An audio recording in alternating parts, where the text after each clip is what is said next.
Hi there, and welcome to Outlaw Icons, where history whispers in the dark. Tonight, we invite you to settle in for the story of Stephen Flemmi, a man known on the streets as the Rifleman, and inside federal files as something far more dangerous, an informant who didn't escape the mob, but used the government to rule it.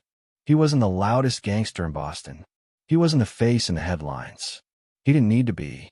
While bullets fell in alleys and bodies vanished into basements, Stephen Flemmi moved quietly between two worlds, the underworld of murder and extortion, and the upper floors of the FBI, where secrets were traded like currency. Before we begin, take a moment and tell us in the comments, where in the world are you listening from? And what time is it there right now? We love watching this underworld stretch across countries, continents, and time zones, night after night. And if you find yourself drawn to these quiet, dangerous stories meant to be heard in the dark, consider subscribing to Outlaw Icons.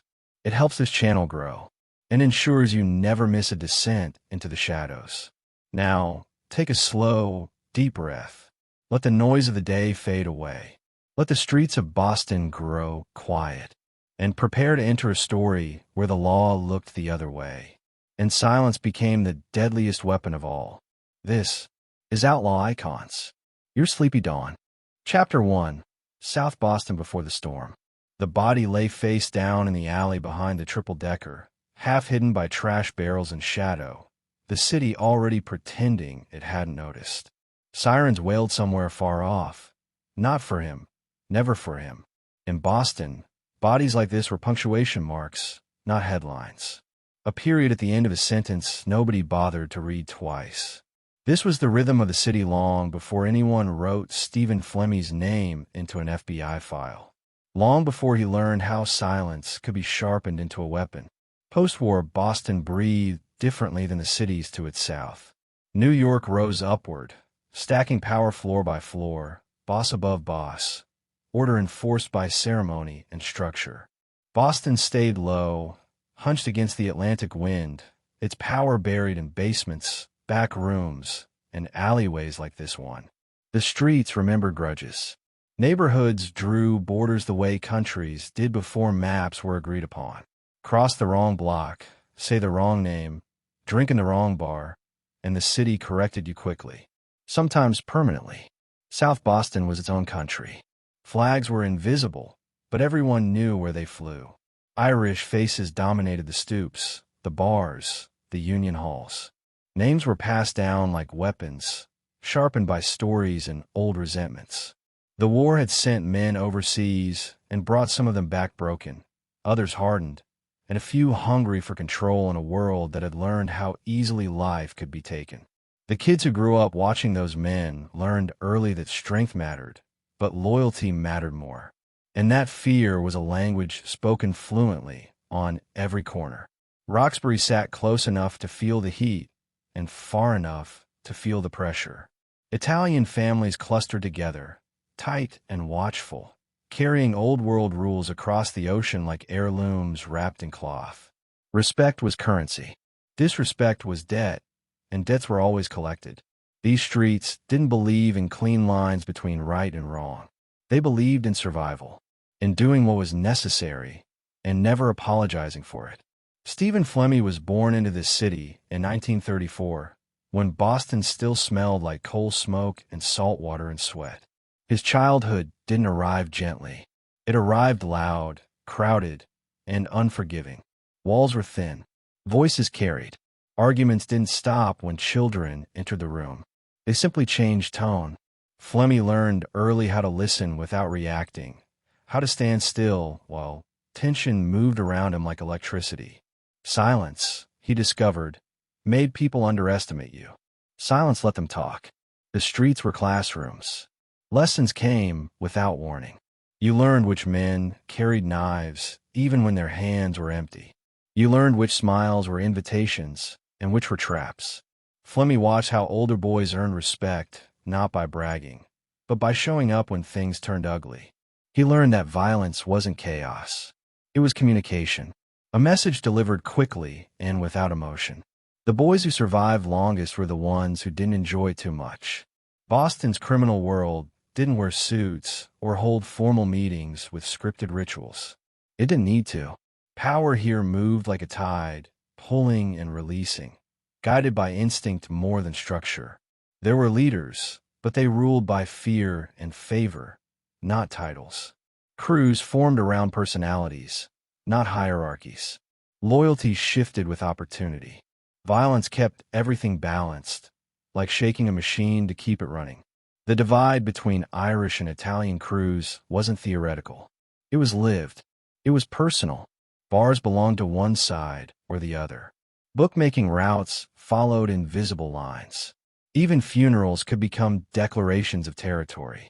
Each group believed the other was always one step away from betrayal. Each told stories about past wrongs, exaggerated and repeated until they became truth.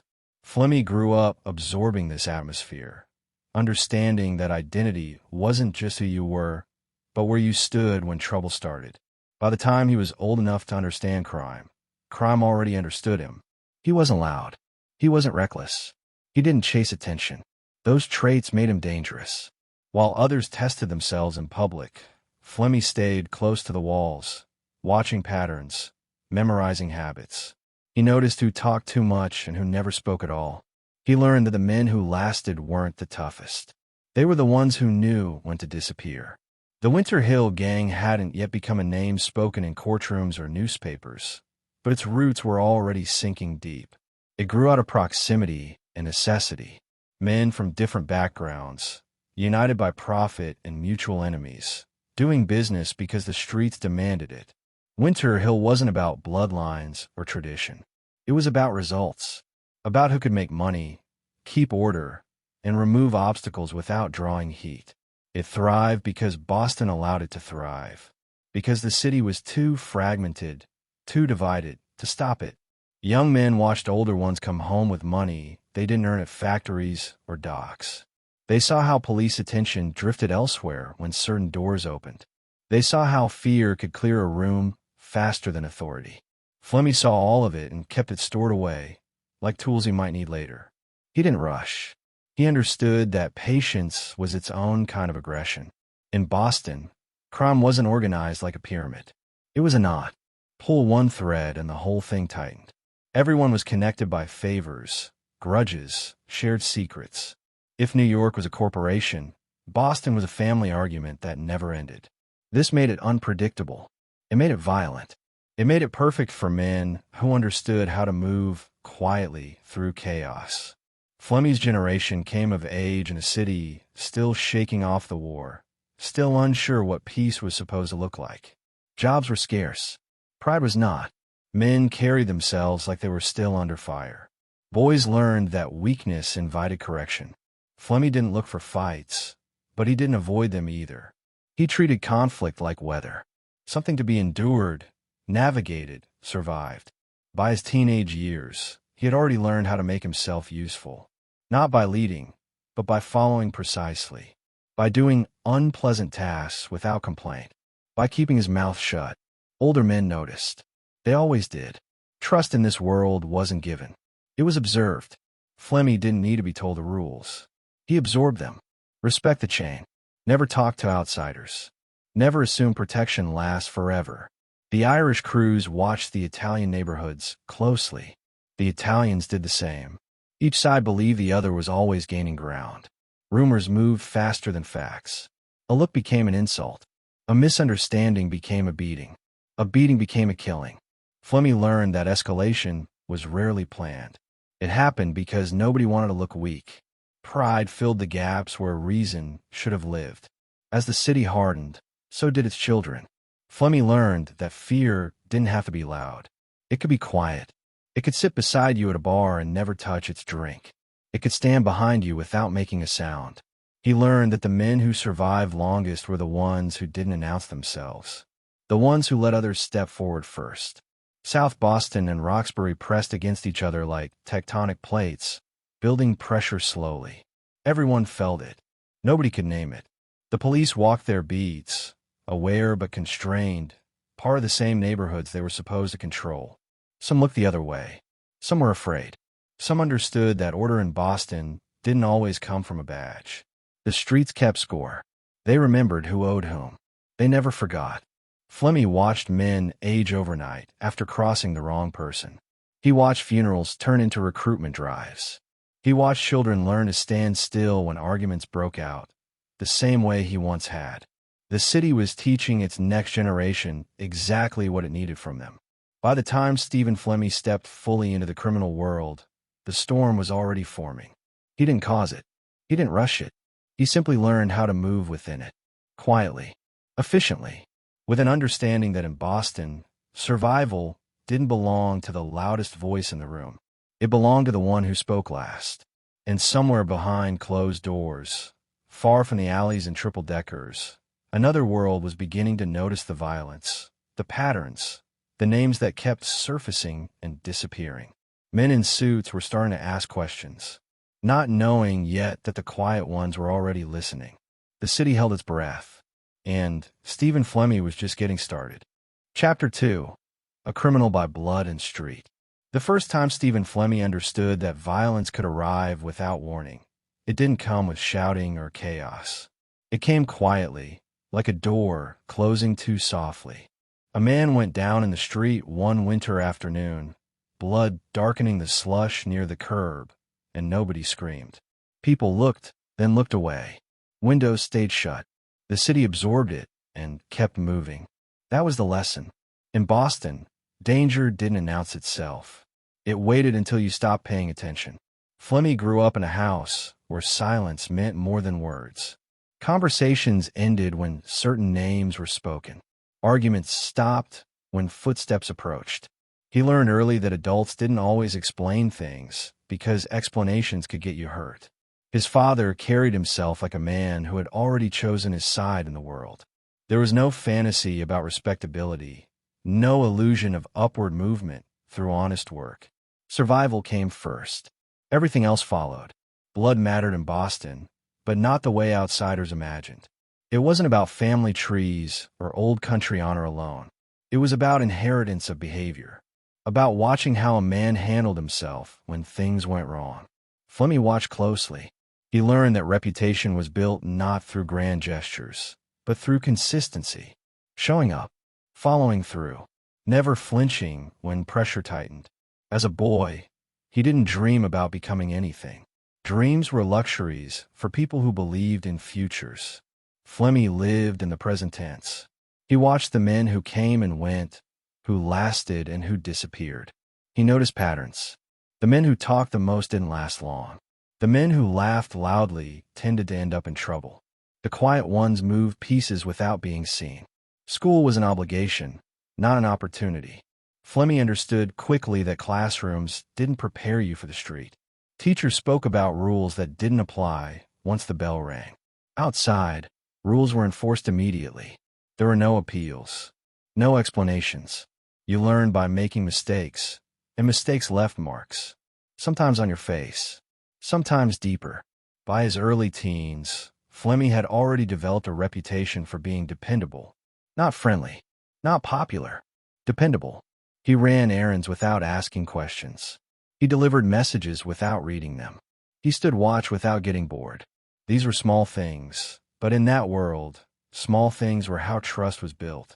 You didn't start by being important. You started by being invisible. Crime didn't feel like a choice to him. It felt like gravity.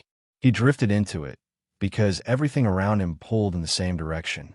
There were older boys who carried money they hadn't earned in any visible way. Men who didn't punch clocks but always had cash. The city made it clear what it rewarded. Flemmi paid attention. The first real step wasn't dramatic. It rarely is. A ride. A package. A warning passed along quietly. He learned how to keep his face neutral. How to listen without reacting. Fear, he discovered, was useful only if it didn't show. Panic made you sloppy. Calm made people trust you. Boston streets rewarded people who understood timing. Flemmi never rushed. He didn't need to prove anything. That alone set him apart. While others fought for recognition, he waited for necessity. When someone needed a task done without noise, his name surfaced. Not loudly, just enough. Violence entered his life the way weather changes do. Gradually. At first, it was distant. A story. A rumor. Then it moved closer. A fight he witnessed. A beating he helped clean up after. He learned that violence wasn't emotional. It was procedural. Something done for a reason, then forgotten. The men who struggled were the ones who thought too much afterward. He didn't enjoy it. That mattered. The ones who enjoyed hurting people scared everyone, including their own. Flemmi treated violence like work. Necessary. Unpleasant. Efficient. That attitude made him valuable. His family understood what he was becoming, even if they never named it. Questions weren't asked. Excuses weren't required. In Boston, everyone knew what paid the bills and what didn't. Survival didn't come with moral lectures. It came with closed mouths. As he grew older, Flemmi began to move between groups, not fully belonging to any one crew, but useful to all. That flexibility was dangerous and powerful. It meant fewer protections, but also fewer expectations. He could adapt, shift, disappear when needed. He learned how to read rooms before entering them. Who was tense? Who was angry? Who was looking for someone to blame? The Irish crews watched him cautiously. The Italians watched him closer. He didn't fit neatly into anyone's story. That made people nervous. But nervous didn't always mean hostile. Sometimes it meant careful. Flemmi understood that being underestimated was safer than being admired. By his late teens, he had crossed lines that couldn't be uncrossed. Small crimes became larger ones. Petty theft turned into armed robbery. Enforcement replaced delivery. He proved himself not through bravado, but through restraint. He didn't panic. He didn't improvise. He followed instructions exactly. Men noticed. Prison came early, as it often did in Boston. Flemmi entered it like a continuation, not a shock. He watched, listened, learned. Prison taught him who people really were when stripped of routine and comfort. It reinforced what he already knew. Loud men attracted trouble. Quiet men survived. Inside, he learned patience at a deeper level. Time slowed. Days blurred. He observed how alliances formed and collapsed. How respect shifted with perceived strength. He didn't align himself loudly with anyone. He made himself useful without being visible. When trouble came, it passed him by. Not because he avoided it, but because nobody thought of him first. When he came out, he was different. Not harder, sharper. The streets felt smaller, familiar. He knew now how to endure confinement without breaking. That knowledge changed how he moved. He understood that freedom wasn't guaranteed, and that planning for its absence was part of survival. Boston had changed slightly while he was gone, but not enough to matter. The same grudges remained. The same tension simmered. The city still punished weakness and rewarded control. Flemmi stepped back into it seamlessly, like he had never left. He began to attach himself more closely to serious operators. Men who didn't waste time. Men who expected obedience and delivered protection. He fit naturally into enforcement roles, not as a show of strength, but as a presence. Someone who would stand behind you in silence and make sure the message landed. He learned how fear could be managed. Too much of it created chaos. Too little invited challenges. The balance mattered. Flemmi became good at maintaining that balance. He didn't threaten. He implied. He didn't shout. He waited. People filled the silence with their own imagination, and that was usually worse. Money came steadily now. Not flashy. Reliable. He didn't spend much of it. Flash attracted attention. Attention shortened lifespans. He lived simply. Watched carefully. The city rewarded those who didn't draw lines between themselves and their surroundings. By the time he was fully grown, Flemmi had already built something more valuable than muscle. He had built trust, not affection, not loyalty rooted in friendship, trust rooted in predictability. People knew what they would get from him. Efficiency, discretion, completion. Boston's criminal ecosystem was tightening. The informal alliances that would later form the Winter Hill Gang were beginning to take shape. Flemmi didn't lead them. He didn't need to. He became part of their backbone, the connective tissue, someone who could move between personalities without becoming the center of attention. Violence escalated across the city as crews competed for control. Flemmi participated without drawing headlines. Bodies fell. Stories spread. He remained unnamed. That anonymity was intentional. He understood that the most dangerous men were often the least known. He watched others rise too fast and fall harder. Men who couldn't resist recognition. Men who believed their own reputations. Flemmi avoided that trap. He let others speak for him. Fear travels faster when carried by rumor. As the years passed, he accumulated something heavier than money. Experience. He learned how mistakes happened, where pressure points were, how law enforcement thought, even when they weren't present. He noticed patterns in raids, in arrests, in who got spared and who didn't. He filed it all away. The city was preparing for a new era, though nobody could see it yet. The old boundaries were blurring. Crews were learning to cooperate when profit demanded it. Enemies today could be partners tomorrow. Flemmi adapted easily. His loyalty wasn't to flags or slogans. It was to survival and advantage. By the time his name began circulating quietly among serious players, it carried weight. Not because people liked him, because they trusted the outcome when he was involved. That trust made him valuable. Valuable people are protected until they aren't. And somewhere beyond the streets, in offices where files were stacked and theories formed, men were beginning to study Boston more closely. They noticed the violence, the disappearances, the patterns. They were looking for entry points, weaknesses, leverage. Stephen Flemmi didn't know it yet, but everything he had learned up to this point had prepared him for a different kind of survival. One that wouldn't take place in alleys or prison yards, but in conversations whispered behind closed doors. Conversations where silence would matter more than ever. And the city, as always, waited to see who would adapt and who would be erased. Chapter 3. The Winter Hill Gang Rises. The night the rules changed, nobody announced it. There was no meeting, no declaration, no single shot that marked the moment. It happened the way rot spreads in old wood, quietly, invisibly, until one day the structure you trusted collapses beneath your weight. Boston didn't wake up to a new criminal order. It slid into one, block by block, body by body, until resistance felt pointless and adaptation felt necessary. Stephen Flemmi watched it happen from the edges. He always did. The Winter Hill Gang didn't begin as an organization. It began as a solution. Too many crews fighting over too little territory. Too much noise. Too much blood drawing attention from people who didn't need reasons to intervene. The city was changing, and the men who survived were the ones who understood that old grudges were bad for business. Winter Hill wasn't born in South Boston. It grew north of the city, in places where the streets were narrower, the loyalties looser, and the ambition sharper. It pulled men from different backgrounds, different ethnic lines, different temperaments. What bound them together wasn't tradition. It was profit. That alone made them dangerous. They didn't argue over who had been wrong 10 years earlier. They asked who was in the way now. Boston's underworld had always been fragmented, but fragmentation breeds innovation. The Irish crews had muscle. The Italian crews had structure. Winter Hill learned to borrow from both without fully belonging to either.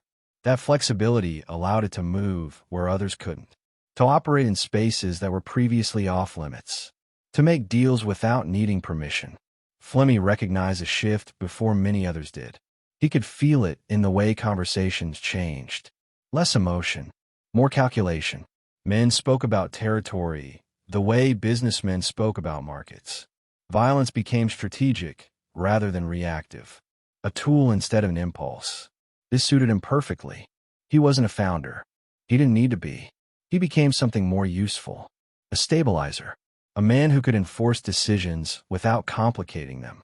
Winter Hill didn't reward speeches or charisma. It rewarded results. Flemmi delivered them quietly. As alliances formed, old lines blurred. Italians worked alongside Irishmen when money demanded it.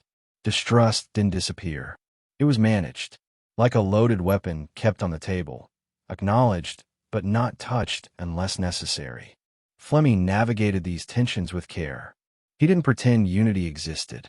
He operated within the reality that everyone was replaceable, including him. The gang's power grew not through spectacle, but through absorption. Smaller crews found themselves edged out or folded in. Refusal often led to disappearance. Cooperation led to profit. Word spread. Winter Hill was efficient. Winter Hill paid on time. Winter Hill didn't tolerate chaos. Boston responded the way it always did. With silence. Police reports were filed. Cases stalled. Witnesses forgot. The city had lived with violence long enough to recognize when resistance would only make things worse. People adapted. Businesses paid. Streets stayed quiet. Flemmi became known as someone who could be trusted with difficult tasks. Not because he enjoyed them, but because he finished them. He didn't linger. He didn't brag. He didn't tell stories afterward. Men like that are rare in criminal ecosystems. They become essential quickly. Winter Hill's leadership understood optics, even if they didn't use that word. They avoided drawing unnecessary attention. No flashy displays. No unnecessary cruelty.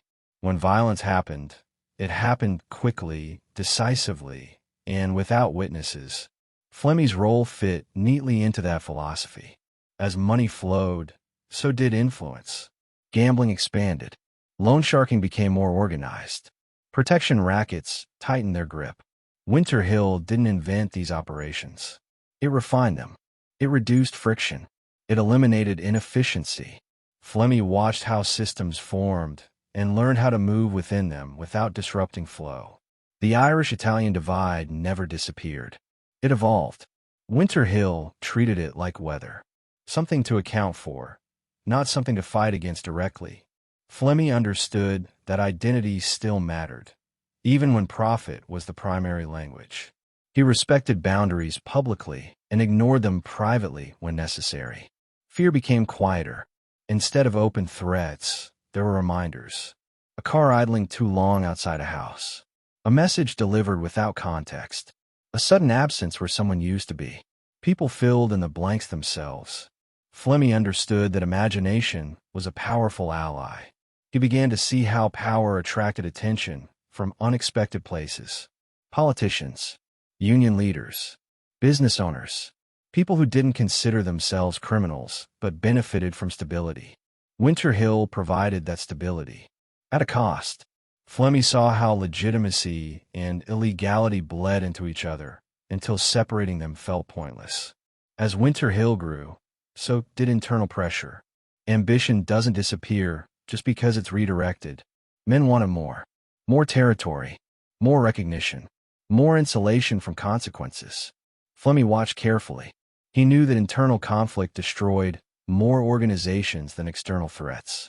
He positioned himself carefully. Not too close to leadership. Not too far. Close enough to be useful.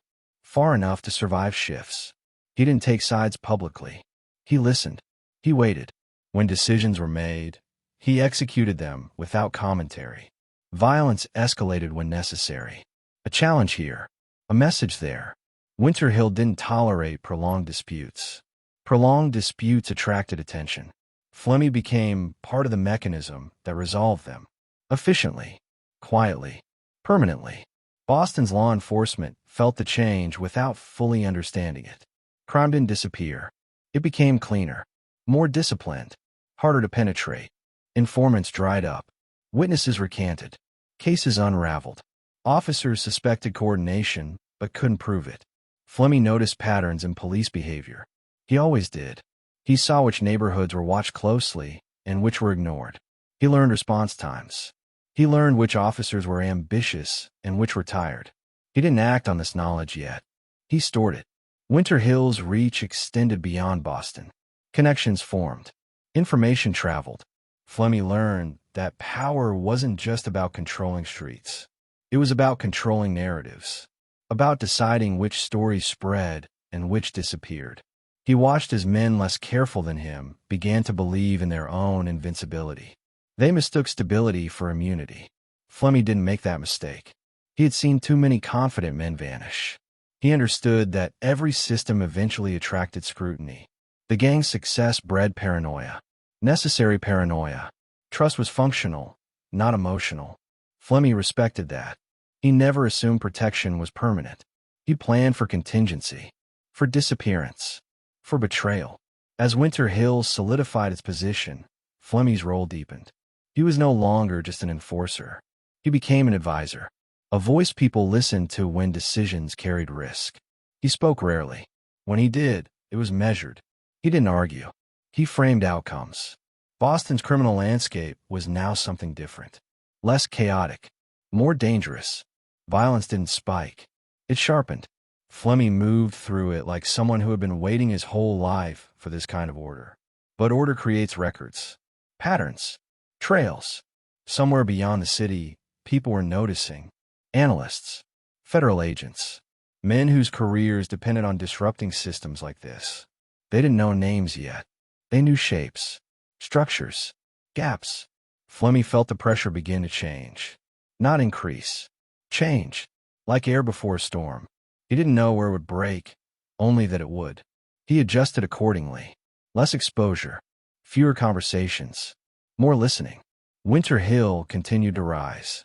Its influence stretched quietly, efficiently. It didn't need headlines. It didn't need myths.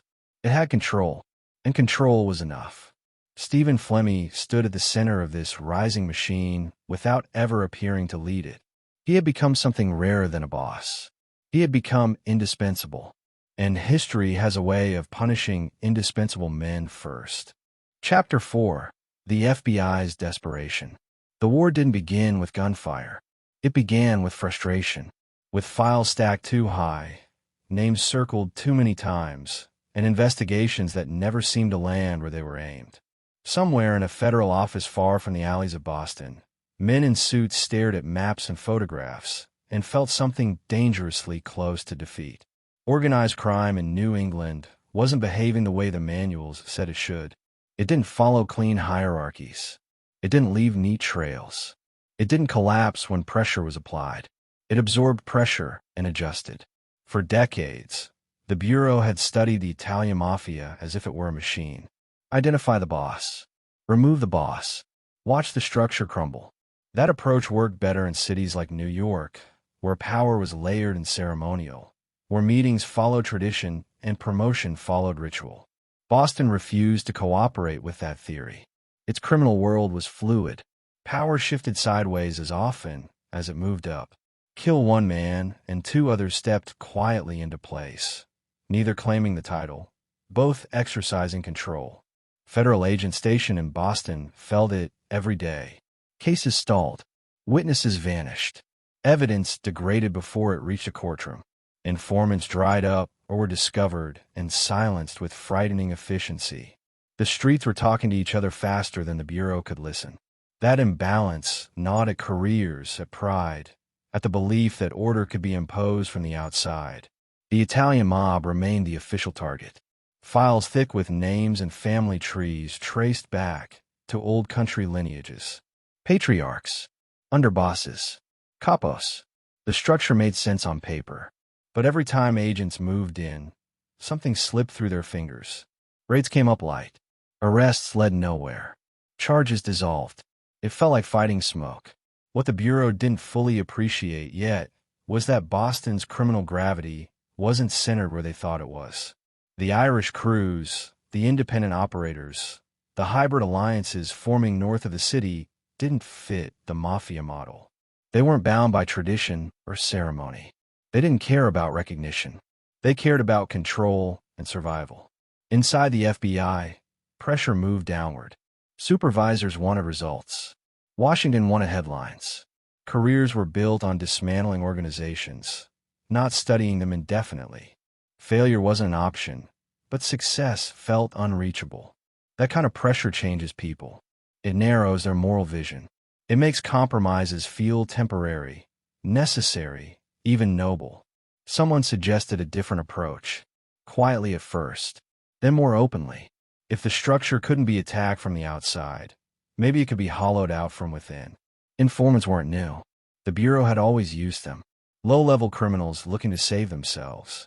Small fish trading crumbs for leniency. But Boston demanded something else. It demanded insiders. Men close enough to power to feel its heat. This idea made some agents uncomfortable. Others leaned forward. The logic was seductive. Who better to dismantle a criminal organization than someone who already lived inside it? Who better to understand its movements, its alliances, its vulnerabilities? The risk was obvious. Informants lie. Criminals manipulate. But desperation has a way of softening those concerns. The shift didn't happen all at once. It unfolded quietly, the way policy changes always do. A meeting here, a memo there. Language softened. Words like asset replaced words like criminal. Cooperation was reframed as patriotism. Information became more important than accountability. Agents began to see certain criminals not as enemies, but as tools. Instruments to be handled carefully. Protected. Encouraged. A dangerous line blurred. When a source delivered valuable intelligence, questions about their other activities became inconvenient. Easier to ignore. Easier to postpone. Boston became a testing ground for this philosophy. The city's chaos made it fertile soil for unconventional tactics. If the Bureau could crack New England, it could apply the same strategy elsewhere. Success here would echo nationally. Failure would be buried quietly, attributed to complexity rather than misconduct. The men chosen as informants were not idealists. They weren't seeking redemption. They were survivors. Pragmatists. They understood leverage instinctively. They knew how to trade information for protection, and they knew how to exploit ambiguity. Stephen Flemmi existed on the periphery of this evolving strategy long before he was aware of it. His name surfaced in reports, in whispered conversations, not as a leader, but as a presence. Someone who appeared repeatedly near violence without ever being caught at its center. That intrigued analysts. Patterns mattered more than headlines. The Bureau's problem wasn't ignorance. It was impatience. Building cases the traditional way took time. Years sometimes. Witnesses had to be cultivated. Evidence had to be ironclad. In Boston, time worked against law enforcement. Every year a case dragged on. The streets adapted further. Silence deepened. Fear sharpened. Agents began to ask themselves difficult questions. Was it better to let one criminal operate freely if it meant dismantling an entire organization later? Could violence be tolerated temporarily if it led to a greater good? These questions were framed as strategic, not moral. That framing mattered. Once you justify one exception, others follow naturally. A missed arrest becomes a calculated delay. A tip-off becomes a protective measure. A blind eye becomes standard operating procedure. The line didn't vanish. It moved, slowly enough that few noticed. Inside Bureau offices, informant files grew thicker. Redactions increased. Certain names appeared repeatedly, with notes attached. Valuable, reliable, sensitive, handle with care. Those words carried weight. They created insulation. They discouraged scrutiny. Agents who raised concerns found themselves isolated, labeled as rigid, old-fashioned, unwilling to adapt.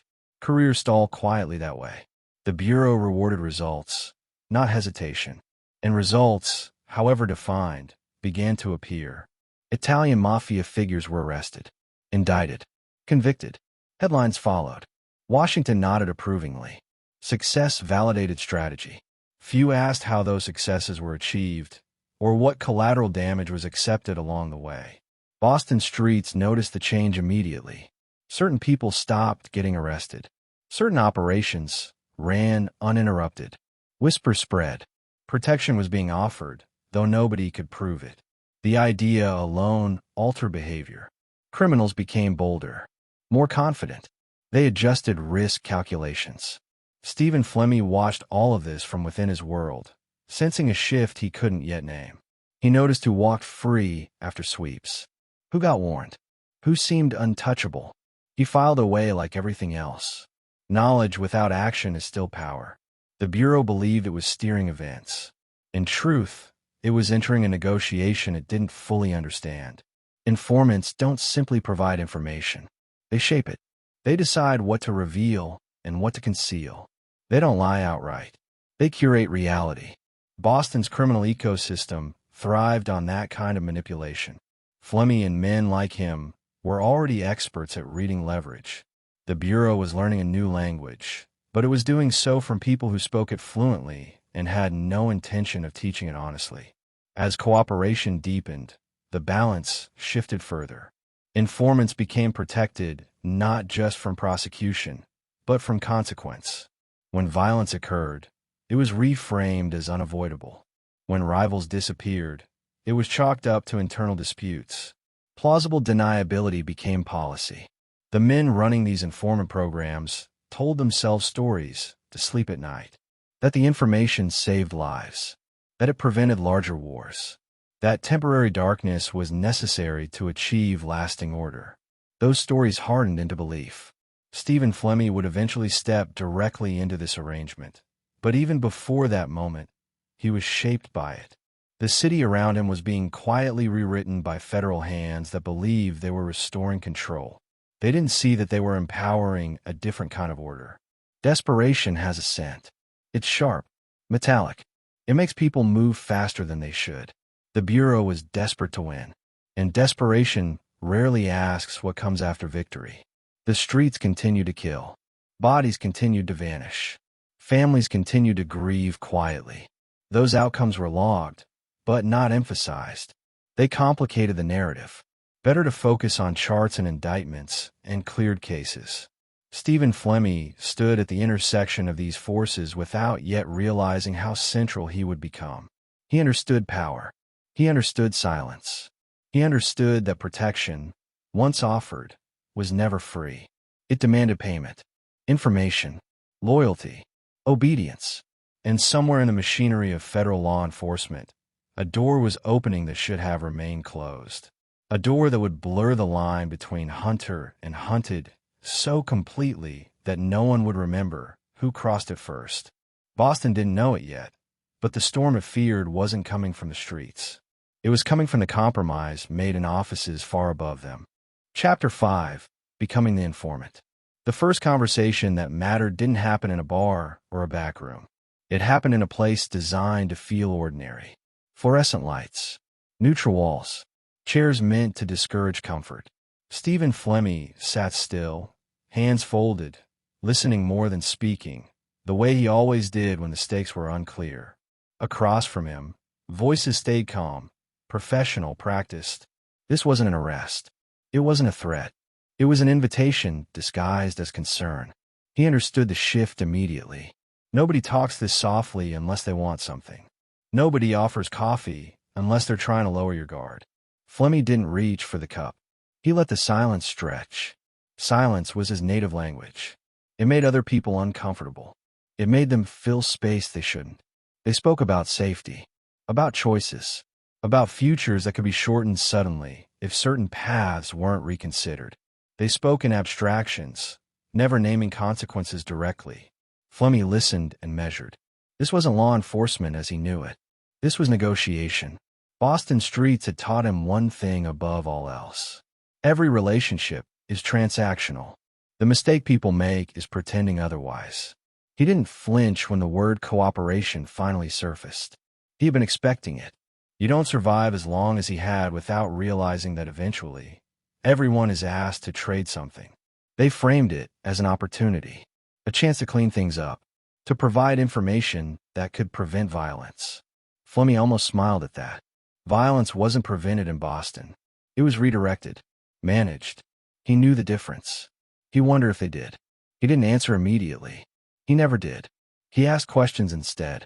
Careful ones. What kind of information? How it will be used? What protection meant in practical terms? The answers were deliberately vague. Flexibility, they called it. Flemmi heard what they didn't say. Plausible deniability. Selective enforcement. Protection when useful.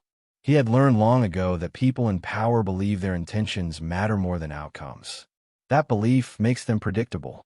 Flemmi saw leverage forming before either side acknowledged it. They needed him more than he needed them. That was the key. He didn't agree outright. He let them think he was reluctant, concerned. He talked about loyalty, about consequences. He framed himself as cautious, not ambitious. They like that. Caution reads as reliability to people desperate for control. When the arrangement began, it didn't feel dramatic. No contracts, no signatures, just conversations, exchanges. He offered names that were already known, details that confirmed existing suspicions, enough to prove value without giving away everything. They responded exactly as expected. Praise. Reassurance. Subtle signals that doors were opening. Protection arrived quietly. A charge that never materialized. A warrant that stalled. Flemmi noticed immediately. He tested it carefully. Took risks small enough to deny. When nothing happened, he understood the scope of what had been offered. This wasn't just protection. It was insulation. The danger wasn't temptation. It was normalization. Once something works, it stops feeling extraordinary. Flemmi adjusted quickly. He refined what he gave and when. He began to curate information the way others curated alibis. Truth delivered selectively is more powerful than lies. He didn't see himself as betraying anyone. That word belongs to people who believe in fixed loyalties. Flemmi believed in outcomes. He gave the Bureau what it wanted most. Insight into Italian organized crime. Names. Structures. Patterns. He avoided giving them his own world. Not yet. They believed they were handling him. That belief was useful. It made them confident. Confidence leads to carelessness. Flemmi watched for that moment the way a hunter watches wind direction. He waited until it arrived. As trust deepened, boundaries softened. Conversations lengthened. Questions became more specific. He answered with precision. He never speculated. He never exaggerated.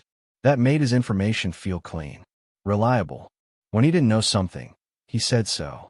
That honesty made the lies easier to swallow later.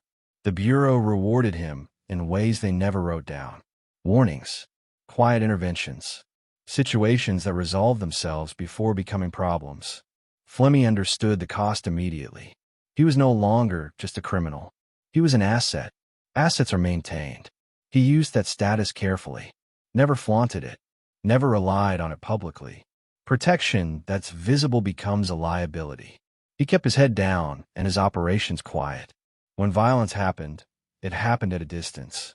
He learned to let others take the heat. This was the moment his life split in two. On one side, the streets that had raised him. On the other, a system that believed it could control him. Flemmi walked the line between them without hesitation. He had been doing that his whole life. The difference now was scale. Information became currency. He decided what to spend and what to save. He watched how cases developed, how indictments formed.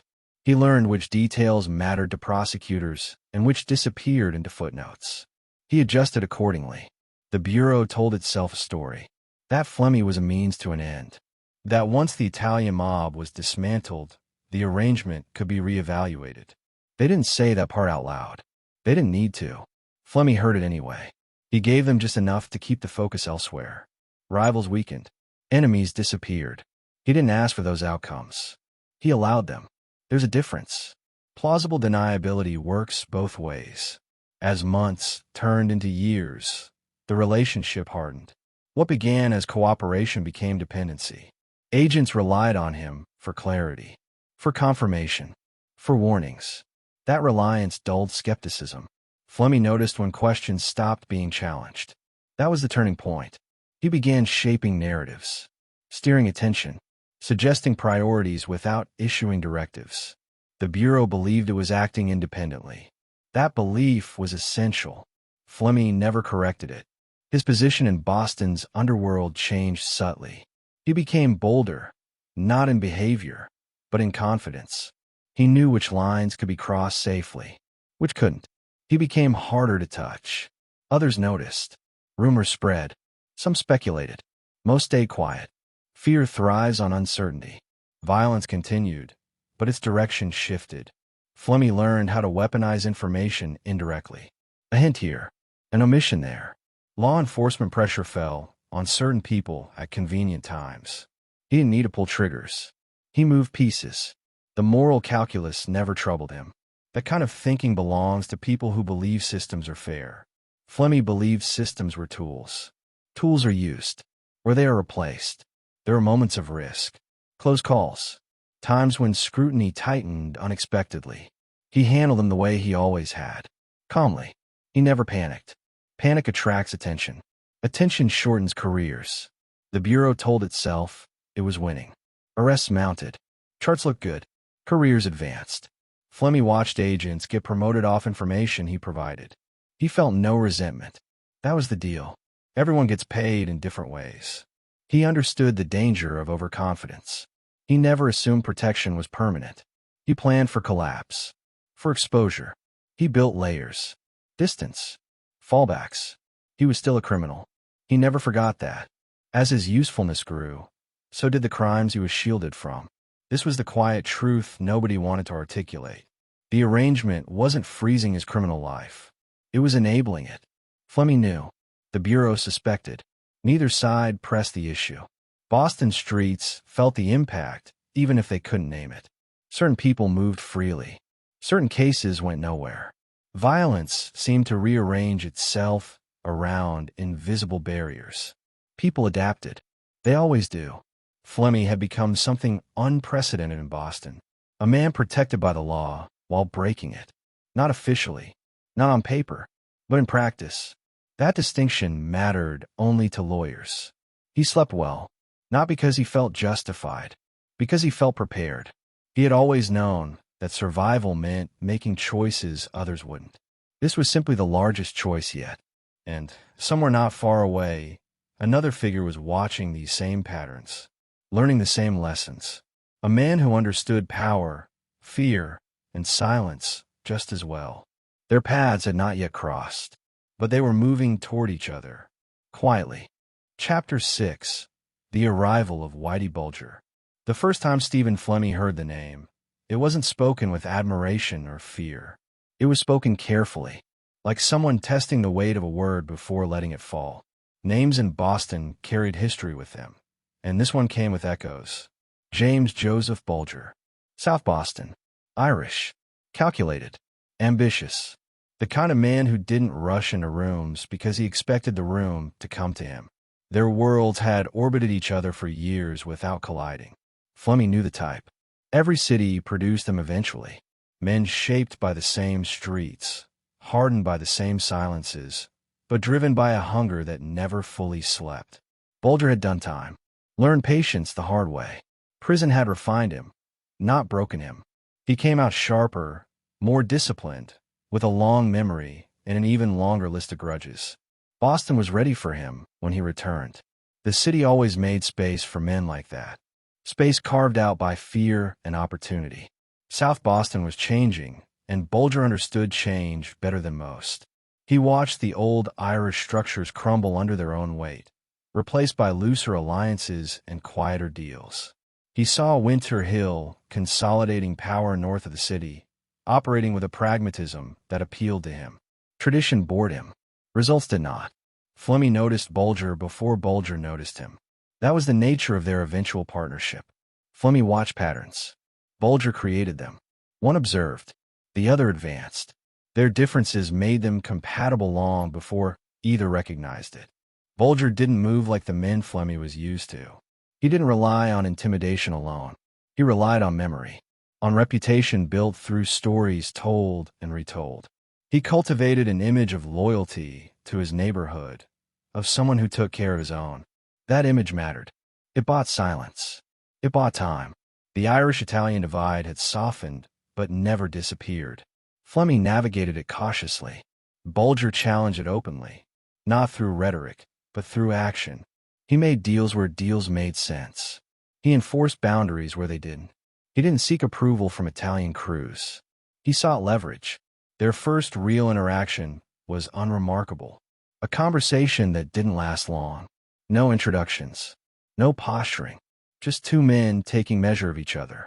Flemmi spoke less. Bulger watched more. Each recognized something familiar in the other. Control. Restraint. Calculation. Bulger understood power as performance. Flemmi understood it as absence. Together, those perspectives created something dangerous. Bulger could command attention. Flemmi could operate beneath it. Bulger drew focus. Flemmi moved pieces while everyone else was looking elsewhere. The timing was perfect. Winter Hill was expanding. The Bureau was escalating its informant strategy. Italian organized crime was under pressure. Gaps were forming. Bulger stepped into those gaps with confidence. Flemmi followed with precision. Bulger didn't trust easily. He trusted usefulness. Flemmi proved useful quickly. He knew routes, people, Weak points. He understood how information traveled and how to interrupt it. He brought discipline to Bulger's ambition. He tempered impulses, not through argument, but through framing outcomes. Their partnership didn't begin with loyalty. It began with alignment. Each had something the other needed. Bulger needed someone who understood the Italian side of Boston's underworld and could navigate it without triggering unnecessary conflict. Flemmi needed someone who could command Irish loyalty and absorb attention. Violence escalated around them, but not because of them, because of what they replaced. Old leadership structures that couldn't adapt were pushed aside. Some resisted. They didn't last. Boston adjusted, as it always did. Bulger's charisma contrasted sharply with Flemmi's reserve. Bulger cultivated relationships actively. He spoke. He listened. He remembered details. Flemmi remained quiet, reinforcing Bulger's authority without challenging it. People didn't see competition between them. They saw balance. Behind the scenes, the Bureau noticed Bulger's rise with interest. Irish crews had always been difficult to penetrate. Bulger presented an opportunity. He had connections, a history, pressure points. When conversations began, they followed a familiar pattern. Caution disguised as concern. Cooperation framed as necessity. Flemmi watched this development closely. He recognized the script immediately. He had lived it. He understood what Bulger was being offered before Bulger fully did. He didn't war him outright. Warnings create suspicion. Instead, he positioned himself as a stabilizing presence, someone who had navigated similar arrangements successfully. Bulger entered the informant world with confidence. Perhaps too much. He believed he could control it. Flemmi believed control was temporary. That difference mattered. Together, they began reshaping Boston's criminal hierarchy, not through overt declarations, but through accumulation. Territory here, influence there. They identified threats early and neutralized them efficiently. Violence was used sparingly, but decisively. Each act sent ripples that discouraged further resistance. The streets responded predictably. Fear sharpened. Silence deepened. People learned which names not to say, which faces not to stare at. Business flowed. Order of a sort settled in. The Bureau interpreted this order as progress. Crime statistics shifted. Italian figures fell. Cases closed. The informant strategy appeared validated. Flemmi watched as Bulger delivered information that aligned perfectly with federal priorities. The focus remained elsewhere. Winter Hill thrived. The partnership grew stronger through shared secrets, shared risks. Each knew enough about the other to ensure mutual destruction if betrayal occurred. That kind of balance creates stability. It also creates inevitability. Bulger embraced his role publicly. He cultivated an image of control and fearlessness. Flemmi remained invisible. He preferred it that way. The less people saw him, the less they could connect. He understood that invisibility was insulation. As Bulger's power expanded, so did his confidence. He began to believe in permanence. Flemmi did not. He continued planning for collapse, for exposure, for the moment when protection would falter. He advised caution quietly. Sometimes Bulger listened. Sometimes he didn't. Their differences created tension, but not conflict. Bulger pushed boundaries. Flemmi reinforced them. Bulger thrived on dominance. Flemmi thrived on survival. Together, they were formidable. The Bureau's reliance deepened. Bulger became a prized asset. Flemmi remained a shadow asset. The distinction mattered. Bulger drew attention. Flemmi avoided it. When scrutiny increased, Flemmi retreated. Bulger confronted it. Violence reached new levels of precision. Targets were chosen carefully. Messages were delivered unmistakably. Bodies disappeared in ways that discouraged investigation. Flemmi understood how to make people vanish from narratives as well as streets. Boston began whispering news stories about untouchable men, about protection that went beyond money, about law enforcement looking the other way. These stories traveled faster than facts. They reshaped behavior. Bulger enjoyed the fear. Flemmi tolerated it. He understood fear's utility, but he never trusted it completely. Fear invites challenges eventually. He preferred uncertainty. As years passed, Their partnership hardened into something unspoken but absolute. Decisions were made without meetings. Actions coordinated without discussion. Each anticipated the other's moves. That efficiency made them nearly unstoppable. But efficiency also creates patterns. Patterns attract attention. Flemmi noticed when federal scrutiny shifted from Italian targets toward broader networks. He noticed when questions became less specific and more structural. He didn't say much. He began preparing quietly. Bulger believed he was winning. Flemmi believed the game was changing. Both were right. Their alliance marked a turning point in Boston's criminal history. Power consolidated. Violence disciplined. Law enforcement compromised. The city settled into a new equilibrium that felt stable but was anything but. Stephen Flemmi had found his counterpart, a man who could command the spotlight while he operated in shadow. Together, they ruled a city that never admitted it was ruled. And somewhere deep within the federal system, the cost of that arrangement was beginning to accumulate. Slowly, invisibly, just like Stephen Flemmi himself. Chapter 7, Protected by the Badge. The moment Stephen Flemmi realized the rules no longer applied to him came quietly, the way all dangerous realizations do. It wasn't marked by applause or celebration. It came as an absence, a knock that never arrived, a warrant that never materialized, a name spoken in an investigation that somehow dissolved before it reached the page. In Boston, you learned to recognize protection not by what happened, but by what didn't. At first, the protection felt theoretical, a rumor, a suspicion, something whispered in bars and hallways. But then it became practical, predictable, reliable. Flemmi began to understand that certain forces now moved around him instead of through him. Pressure bent. Attention slid elsewhere. The city's invisible hand was no longer neutral. It was guiding outcomes. The badge had always been a symbol of authority in Boston, but authority was negotiable. It depended on context, history, and necessity. Flemmi didn't see law enforcement as an enemy anymore. He saw it as a system with incentives. Systems could be influenced. Incentives could be exploited. The Bureau's relationship with him had matured into something unspoken and dangerous. He was no longer just a source. He was a fixture. His information shaped priorities. His silence preserved careers. Agents relied on him not only for intelligence, but for reassurance. If Flemmi said things were under control, they believed him. Belief replaced verification. With protection came confidence, and confidence altered behavior. Flemmi took risks he would never have taken before, but they were measured risks. He didn't act recklessly. He expanded, slowly, methodically. He understood that protection wasn't immunity. It was conditional. It required constant reinforcement. The violence didn't stop. It became curated. Murders still happened, but they followed patterns that discouraged investigation. Victims were chosen carefully. Often they were already labeled problems. Men whose deaths simplified narratives. Disappearances that resolved open questions rather than created new ones. Flemmi never ordered violence casually. He weighed consequences, not moral ones, structural ones. Would this draw attention? Would it destabilize alliances? Would it create questions that couldn't be answered quietly? Violence was no longer emotional. It was administrative. Whitey Bulger thrived in this environment. He embraced the sense of invincibility. He leaned into fear.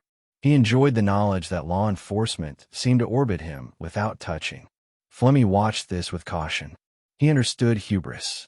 He had seen it in careers and lives. Together, they operated within a bubble of protection that distorted reality. People around them felt it. They adjusted behavior accordingly. Rivals hesitated. Allies grew bold.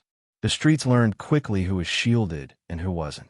Protection became a signal more powerful than reputation. The Bureau told itself stories to justify what was happening. That their informants were preventing greater bloodshed. That the men being removed were worse than the men being protected. That these arrangements were temporary, necessary evils in a larger war. Flemmi didn't challenge these stories. He benefited from them. Agents began sharing information that crossed lines. Not openly, casually. A warning here, a suggestion there. Flemmi learned about surveillance before it happened, about investigations while they were still ideas. He didn't need everything, just enough to stay ahead. This knowledge changed how he moved. He adjusted routines, altered meeting places, shifted responsibilities. He became harder to track precisely because he knew when tracking was happening. That advantage compounded over time. The most dangerous aspect of protection was normalization. Agents stopped questioning why Flemmi was never charged. They stopped asking how he knew things. His presence became background noise. Familiar. Trusted. When someone becomes familiar, scrutiny fades. Boston's criminal ecosystem responded. Violence centralized. Decisions funneled upward. Flemmi and Bulger became the gravitational center around which everything else moved. The Winter Hill Gang wasn't just rising. It was consolidating. The Italian Mafia felt the pressure acutely. Arrests mounted. Leadership fractured. Flemmi's information fed that pressure selectively. He gave the Bureau what it wanted most, and withheld what would expose his own operations. The result was asymmetric enforcement. One side weakened. The other flourished. Victims' families didn't understand the pattern. They saw justice applied unevenly. Some cases pursued relentlessly. Others abandoned. They didn't know why. They only felt the imbalance. Flemmi knew. He lived inside it. At times, even he was surprised by how far the protection extended. Situations that should have ended him didn't. Witnesses recanted. Evidence vanished. Prosecutors shifted focus unexpectedly. Each incident reinforced the same lesson. He was more valuable alive and active than removed. That realization hardened him. It also isolated him. Protection breeds paranoia. Flemmi trusted fewer people as his power grew. He understood that protection could be revoked as easily as it was granted. All it took was a shift in priorities, a change in leadership, a scandal too big to contain. Bulger didn't share that anxiety. He leaned into dominance. He liked being seen. He liked being feared. Flemmi allowed it. Bulger's visibility drew attention away from him. That dynamic suited Flemmi perfectly. Murders escalated in significance. Informants disappeared. Potential witnesses vanished before they could speak. These weren't accidents. They were preventive measures. Flemmi justified them the same way the Bureau justified protecting him. As necessary. As unfortunate. As unavoidable. The line between criminal and law enforcement blurred until it was meaningless. Information flowed both ways. Protection became policy. Silence became complicity. Flemmi operated within that gray space with precision. There were moments when agents sensed the truth, when they wondered if the cure was worse than the disease. Those moments passed quickly. Careers were at stake. So were reputations. Better not to look too closely. Flemmi understood institutional fear. He exploited it without malice. This was business. The Bureau needed wins. He provided them. In return, he expected latitude. He received it. Boston changed under this arrangement. Violence didn't increase dramatically. It became targeted, strategic. The city felt quieter, but the quiet was deceptive. It was the quiet of dominance, not peace. People stopped calling the police. They stopped cooperating. They learned which authorities mattered and which didn't. Flemmi noticed how fear migrated from criminals to civilians. That shift indicated true control. Protection altered his psychology subtly. He felt less urgency, less risk. That frightened him more than danger ever had. Comfort dulls instinct. He fought against it by maintaining discipline, routine, distance. He never spoke openly about his relationship with law enforcement. He didn't need to. The absence of consequences spoke louder than words. Everyone understood. Nobody asked. The Bureau believed it was using Flemmi to dismantle organized crime. Flemmi knew organized crime was simply evolving, adapting, becoming more efficient under pressure. He was at the center of that evolution. The murders that occurred under his protection were not impulsive. They were calculated. Each one removed a liability. Each one reinforced a boundary. Flemmi didn't enjoy them. He accepted them. As time passed, the protection grew heavier. It wasn't just freedom from arrest. It was freedom from fear of arrest. That distinction mattered. It allowed him to plan further ahead, to think structurally, to build something resilient. But resilience attracts scrutiny. The more stable the system became, the more anomalous it appeared. Flemmi noticed when federal interests shifted subtly, when questions broadened, when oversight increased. He began to prepare for exposure again, quietly, methodically. He had never believed this would last forever. Protection was borrowed time. He intended to use it well. Whitey Bulger, meanwhile, grew more reckless, more confident. He believed the badge had chosen him. Flemmi believed the badge would discard him when convenient. That difference would matter. For now, the arrangement held. The streets obeyed. The Bureau advanced careers. Boston remained under control. Stephen Flemmi walked freely through it all, a criminal protected by the very system meant to stop him. And protection, like silence, always comes at a cost. Chapter 8. Murder as a Management Tool. The killing never began with rage. It began with calculation. A name spoken too often. A look held too long. A rumor that refused to die. In Stephen Flemmi's world, murder wasn't an explosion. It was a correction, a way to realign a system that had begun drifting off course. And by the time this chapter of his life unfolded, death had become less an act of violence than a form of administration. Boston had learned to live with blood. It always had. But now the bloodshed moved with a colder logic. Bodies no longer appeared randomly. They appeared precisely where they were needed to make a point. Someone crossed a line, and the line disappeared along with them. The streets didn't erupt in panic. They adjusted. That was the signal. Control had been achieved. Stephen Flemmi didn't shout orders or bang tables. He didn't need to. The men around him understood expectations without being told. Fear does that. Silence does it better. When someone became a problem, the discussion wasn't emotional. It was brief. Is this person manageable? Can they be redirected? Are they useful?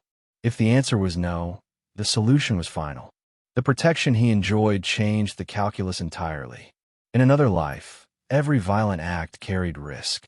Now risk was something to be managed, not feared. Law enforcement pressure could be anticipated, shaped, even redirected. Flemmi knew when attention was elsewhere.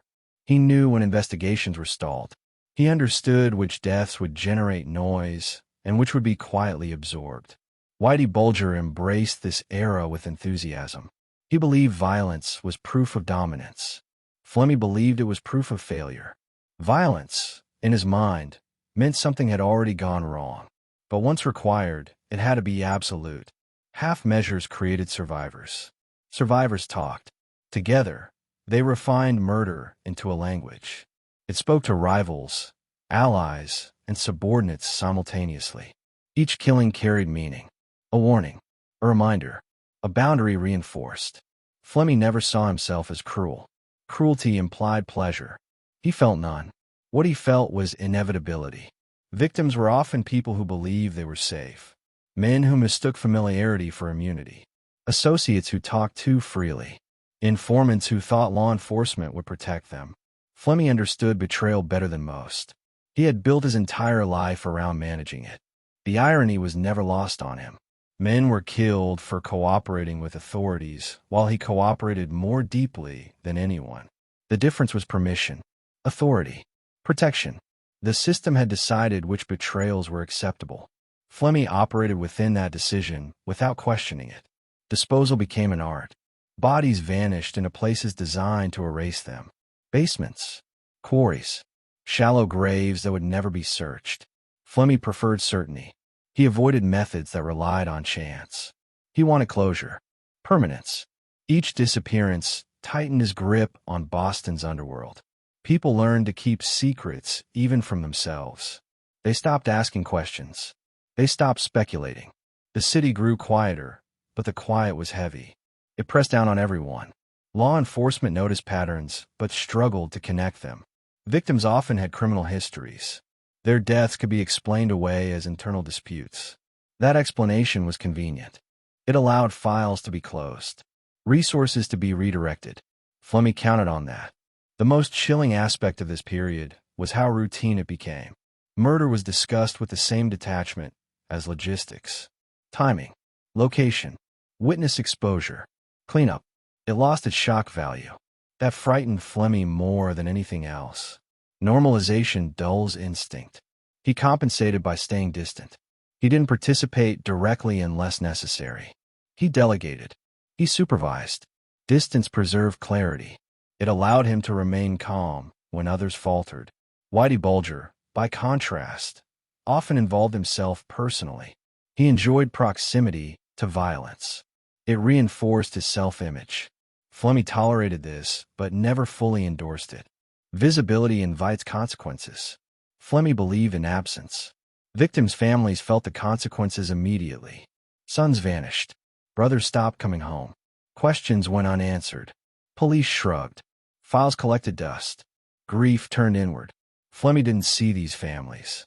He didn't allow himself to. Personalizing outcomes weakens resolve. Inside the bureau, reports crossed desks quietly. Missing persons. Suspected homicides. Informants gone dark. Agents noticed, but explanations were available. Criminals kill criminals. That narrative simplified everything. It also excused inaction. Flemmi understood how narratives protect systems. He used that understanding relentlessly. When a killing threatened to attract attention, he fed the bureau something else. A different target. A new lead. He redirected, focused the way others redirected traffic. Some agents suspected the truth. They felt unease. They noticed Flemmi's name appearing too often near unresolved cases. But suspicion without proof goes nowhere. And proof requires willingness to look. Willingness was in short supply. Murder as management worked because it was efficient. It reduced variables. It simplified relationships. Fear made people predictable. Predictability allowed planning. Flemmi valued planning above all else. The streets responded by becoming disciplined. Random violence decreased. Unapproved actions were punished. Independent operators either aligned or vanished. Boston's underworld became streamlined, centralized, easier to control. That control came at a cost. Paranoia spread. Trust evaporated. Associates watched each other closely. Conversations shortened. People assumed the worst. Flemmi thrived in that environment. Others cracked under the pressure. He noticed who cracked. Those people became liabilities. Liabilities were addressed. The cycle continued. At times, Flemmi wondered if the system could sustain itself indefinitely. How long before someone broke? How long before exposure became inevitable? He didn't dwell on it. Speculation wastes energy. Preparation does not. He prepared by maintaining plausible distance for violence, by ensuring layers between himself and execution, by keeping his role abstract. Decisions, not actions. Strategies, not scenes. Whitey Bulger pushed harder. His confidence bordered on arrogance. Flemmi saw it and adjusted. He limited his own exposure further. He allowed Bulger to absorb attention. Attention is a magnet for scrutiny. Flemmi preferred shadows. The Bureau's complicity deepened without conscious acknowledgement. By protecting informants who committed murder, they became participants. Not actively, passively. Passivity is enough. Flemmi understood that. He counted on it. Each killing reinforced the unspoken agreement. Flemmi provided intelligence. The Bureau looked away. Both sides told themselves they were serving a greater good. Neither defined what that good actually was. Boston became a city ruled by implication. People didn't need to be told what would happen. They had seen it. That knowledge guided behavior more effectively than any decree. Flemmi's emotional world narrowed. He didn't celebrate victories. He didn't mourn losses. He maintained equilibrium. That emotional restraint made him effective and isolated. He accepted both outcomes. Murder, once an act of desperation, had become policy. That realization marked a point of no return. There was no unwinding the system, only maintaining it until it collapsed. Flemmi sensed that collapse would come not from the streets, but from above, from politics, from exposure, from someone deciding the cost was too high. He planned for that day quietly. For now, the machine ran smoothly. Bodies disappeared. Fear persisted. Control held. Stephen Flemmi stood at the center of it all, managing death the way others manage payroll. Efficiently, quietly, without emotion. And every system built on silence eventually hears a sound it cannot ignore. Chapter 9. The Cost of Silence. The first crack didn't come from an arrest or an indictment. It came from a question that lingered too long in the air. A pause where there shouldn't have been one. Silence, the very thing Stephen Flemmi had mastered, began to feel different. He noticed it in rooms where conversation used to flow, in eyes that no longer dropped quickly enough, in the way people hesitated before answering questions that once felt routine. Silence had stopped being obedience. It was becoming doubt. Power built on fear always reaches this point. The moment when fear no longer clarifies behavior, but distorts it. People begin to misread signals. They assume danger everywhere. They act preemptively. That's when mistakes happen. Flemmi sensed it early. He always did. The system he helped create was efficient, but efficiency doesn't equal stability. It only delays collapse. The city was still quiet, but it was the wrong kind of quiet. Too controlled. Too tense. Associates spoke in half sentences. Meetings ended early. People avoided each other not out of loyalty, but suspicion. Flemmi watched this shift carefully. He knew paranoia was contagious. Left unmanaged, it spread faster than fear. Whitey Bulger dismissed these signs. He mistook silence for submission. He believed dominance had been achieved. Flemmi believed dominance was temporary. He had seen too many empires rot from the inside. He tried to slow things down, reduce exposure, limit unnecessary violence. Bulger listened, but only partially. Success makes people deaf. The cost of silence revealed itself first in small ways. A rumor that didn't die. A story that kept resurfacing no matter how often it was dismissed. People began to talk about patterns. About men who disappeared after being seen with certain people. About cases that never went anywhere. They didn't have proof. They didn't need it. Suspicion filled the gaps. Families felt the cost most acutely. They lived in a state of unresolved grief. No bodies. No answers. Just absence. That kind of loss doesn't fade. It hardens. It seeks outlets. Sometimes it becomes rage. Sometimes it becomes persistence. Flemmi didn't see those families, but he felt their presence in the background. Pressure builds whether you acknowledge it or not. Law enforcement began to feel it too. Not officially. Internally. Younger agents asked questions older ones avoided. Why certain informants were never charged. Why some murders stalled immediately. Why certain names were protected at all costs. These questions didn't go unanswered. They were redirected. But redirection leaves residue. Flemmi understood institutional fatigue. He sensed when patience was thinning. When protection became less automatic and more conditional. He adjusted his behavior accordingly. Less exposure. Fewer meetings. More delegation. He began planning contingencies more seriously. The silence between him and the Bureau changed tone as well. Conversations grew shorter. Reassurances less explicit. He noticed when information he provided didn't yield immediate action. When priorities shifted without explanation. These were subtle signals, but Flemmi lived in subtlety. He read them clearly. He knew the Bureau was under pressure too. Oversight increased. Internal reviews became more frequent. Informant handling drew scrutiny. Not because of Flemmi specifically, but because of outcomes. Too many unresolved cases. Too many anomalies. Too many coincidences. The relationship that once felt collaborative began to feel transactional again. Flemmi never forgot it had always been that way. He simply adjusted expectations. He provided information more selectively. He protected his own interests more aggressively. The cost of silence wasn't just external. It seeped inward. Flemmi found himself isolated even among allies. Trust eroded naturally in environments built on fear. He accepted isolation as the price of control, but isolation also limits awareness. He compensated by listening harder. Watch him more closely. Whitey Bulger reacted differently. He leaned into intimidation, increased visibility, asserted dominance more openly. Flemmi saw the danger in that. Visibility invites attention. Attention invites scrutiny. Scrutiny collapses protection. He warned Bulger quietly. Sometimes Bulger listened. Often he didn't.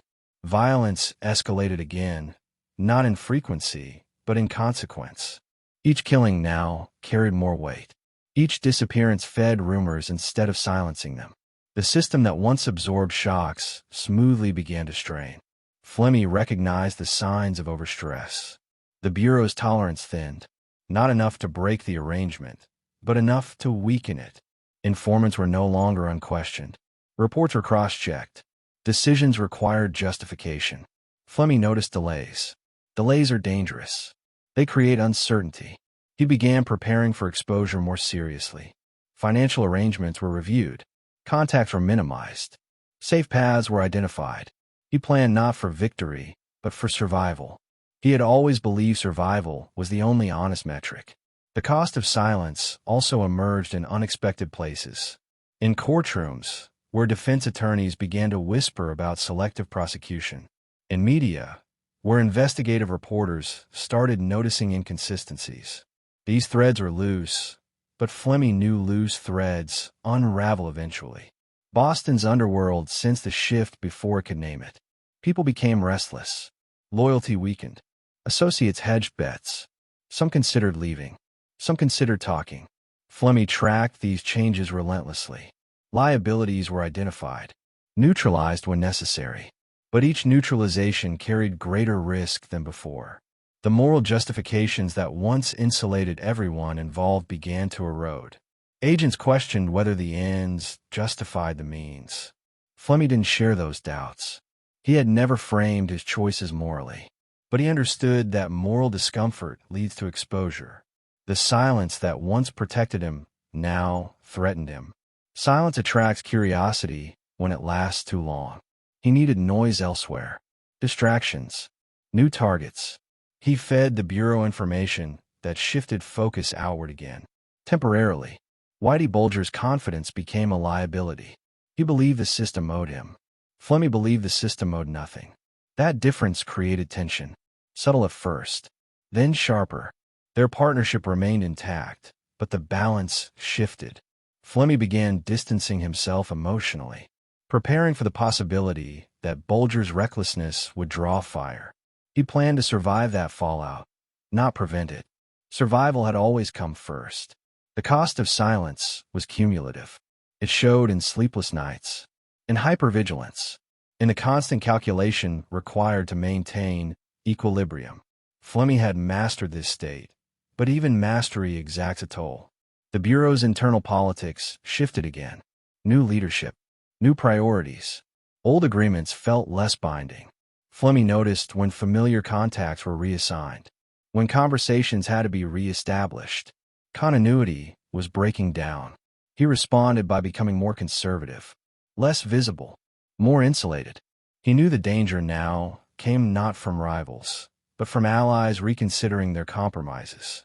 The silence that once signaled safety now signaled fragility. Flemmi understood that systems built on secrecy collapse spectacularly when exposed. He prepared for spectacle. Boston held its breath again, not from street violence, but from anticipation. Something was coming. People felt it without knowing what it was. Stephen Flemmi stood at the center of a machine that had begun to grind against itself. The silence around him no longer felt like protection. It felt like the pause before a verdict. Chapter 10. The walls begin to close. The first real sign that the endgame had begun wasn't dramatic. There were no flashing lights, no sudden arrests, no headlines screaming betrayal. It came as pressure, slow, grinding, unavoidable pressure, like a room losing oxygen without anyone noticing the windows had been sealed. Stephen Flemmi felt it in the way conversations shortened, in the way reassurances stopped being offered, in the way familiar patterns quietly broke apart. For years, he had lived inside systems that bent around him. Now those systems were stiffening, becoming brittle. That was always the danger. Flexibility keeps power alive. Rigidity breaks it. The Bureau's tone changed first.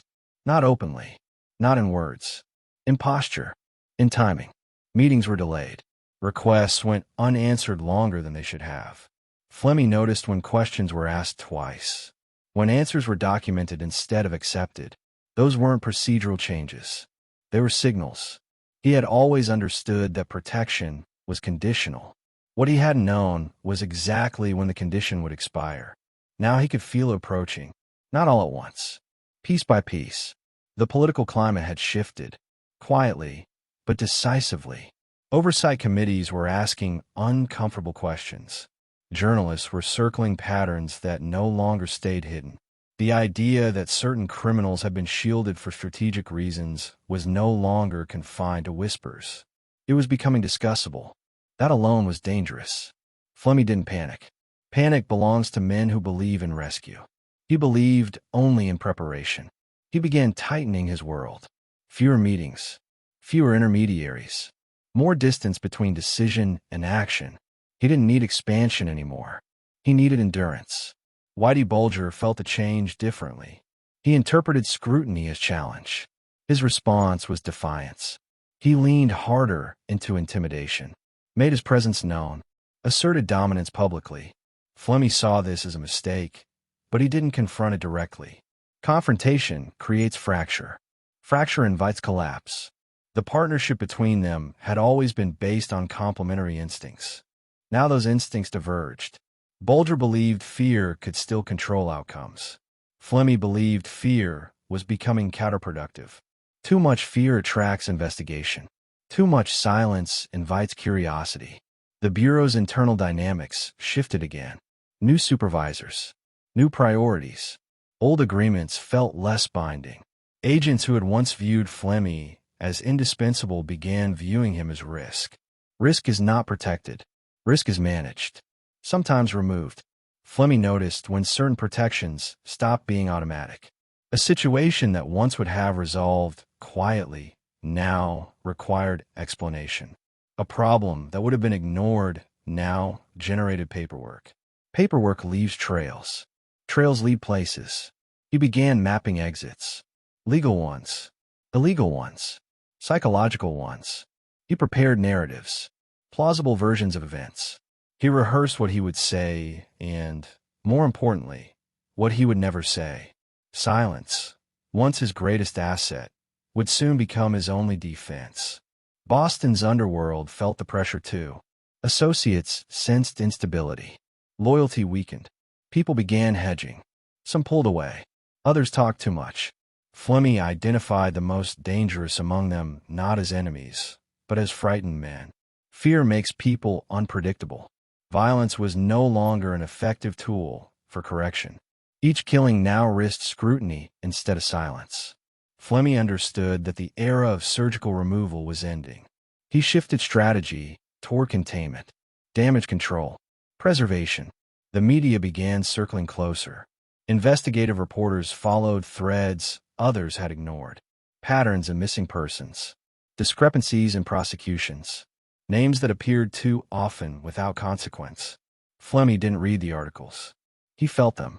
The Bureau, sensing the same exposure, grew cautious. Informant programs were reviewed, files reopened, decisions questioned. Agents who had once acted decisively now hesitated. Hesitation is deadly in criminal ecosystems. It creates gaps. Flemmi found himself increasingly alone inside the system he had helped build. That didn't frighten him. It clarified things. When support fades, reality sharpens. He began preparing mentally for incarceration, not as a fear, but as a scenario. He had survived prison before. He knew its rhythms, its dangers, its politics. He prepared to return to it if necessary. Preparation removed shock. Whitey Bulger did not prepare. He refused to believe protection would evaporate. He had internalized his myth. Flemmi saw that myth as a liability. He began distancing himself subtly, not breaking ties, just loosening them. The first indictments didn't name him. That was intentional. Prosecutors build leverage slowly. They stack charges. They apply pressure to weaker figures first. Flemmi recognized the strategy immediately. He had used similar tactics himself. Associates began to fall. Arrests came quicker. Plea deals followed. Testimony emerged. Flemmi watched carefully to see which names surfaced and which didn't. Silence still held, but it was thinning. The Bureau's tone toward him cooled. Conversations became formal. Boundaries reappeared. He was no longer inside the room. He was adjacent to it. That distinction mattered. He responded by giving less. Information became narrower, more specific, less useful strategically. He conserved leverage. In negotiations, leverage is life. The sense of inevitability grew. Flemmi didn't fight it. He adapted to it. Acceptance allowed clarity. Clarity allowed planning. Boston's criminal world began fragmenting again. Centralized control weakened. Independent operators resurfaced. Violence became less predictable. The city reverted toward chaos. Flemmi saw it as confirmation. Systems collapse into their original shapes. The cost of decades of compromise was coming due. Not all at once, but relentlessly. Flemmi reviewed his past decisions without sentiment. He didn't regret them. Regret implies alternatives that were never realistic. He had chosen survival every time. Survival had a price. He was prepared to pay it. The Bureau prepared its own narrative. That informants had been necessary. That mistakes were made. That responsibility was diffuse. Institutions protect themselves first. Flemmi had always known that. He had benefited from it. Now he would be sacrificed to preserve it. Whitey Bulger's behavior accelerated scrutiny. His visibility made denial impossible. Flemmi saw the writing on the wall and adjusted accordingly. He minimized contact, reduced exposure, let Bulger absorb the attention. The walls didn't slam shut. They moved inward gradually. Each day, slightly tighter. Flemmi adapted his breathing. The city held its breath again. This time not in fear of gang violence, but in anticipation of reckoning. People sensed that something long hidden was about to surface. Stephen Flemmi stood at the center of a shrinking space, calm, composed, prepared. He had always believed that every system eventually demands payment. The only question left was who would pay first, and who would be allowed to walk away. The walls were closing now, and this time, there would be no silence loud enough to stop them. Chapter 11. Exposure and Collapse. The collapse didn't arrive with a single blow. It came in layers, peeling back years of silence, one revelation at a time. Stephen Flemmi had always believed exposure would be sudden, violent, undeniable. Instead, it was methodical, patient, almost clinical. The kind of dismantling done by people who had learned from past mistakes and intended not to repeat them. The first public cracks appeared far from the streets. They surfaced in court filings, in motions written with careful language, in hearings that attracted little attention outside legal circles. Names began appearing together in ways they never had before. Connections were implied rather than stated. Flemmi read these developments the way others read weather reports. He didn't need certainty. Direction was enough. For years, the Bureau had insulated itself through complexity. Multiple agents, multiple offices, diffused responsibility. Now that same complexity slowed its response. Internal investigations overlapped. Jurisdictions argued. Records contradicted one another. What once protected secrecy now complicated defense. Journalists began pulling threads that had been ignored for decades. They didn't start with Flemmi. They started with outcomes. Why certain murders had never been prosecuted. Why certain informants seemed immune. Why some investigations ended abruptly without explanation. These questions didn't accuse. They accumulated. Public sentiment shifted quietly. The idea that law enforcement might have tolerated or enabled violence was unsettling, but also compelling. People wanted explanations. Officials offered reassurances. Reassurances sounded thin. Flemmi watched this unfold with detachment. He had always known the story would eventually be rewritten. He simply hadn't known how slowly it would happen. Slow exposure is worse than sudden collapse. It gives people time to assign blame. The Bureau's internal defenses weakened as documents surfaced. Memos, reports, notes that contradicted official narratives. Patterns emerged that could no longer be dismissed as coincidence.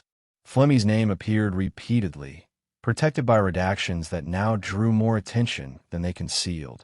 Whitey Bulger's behavior accelerated the process.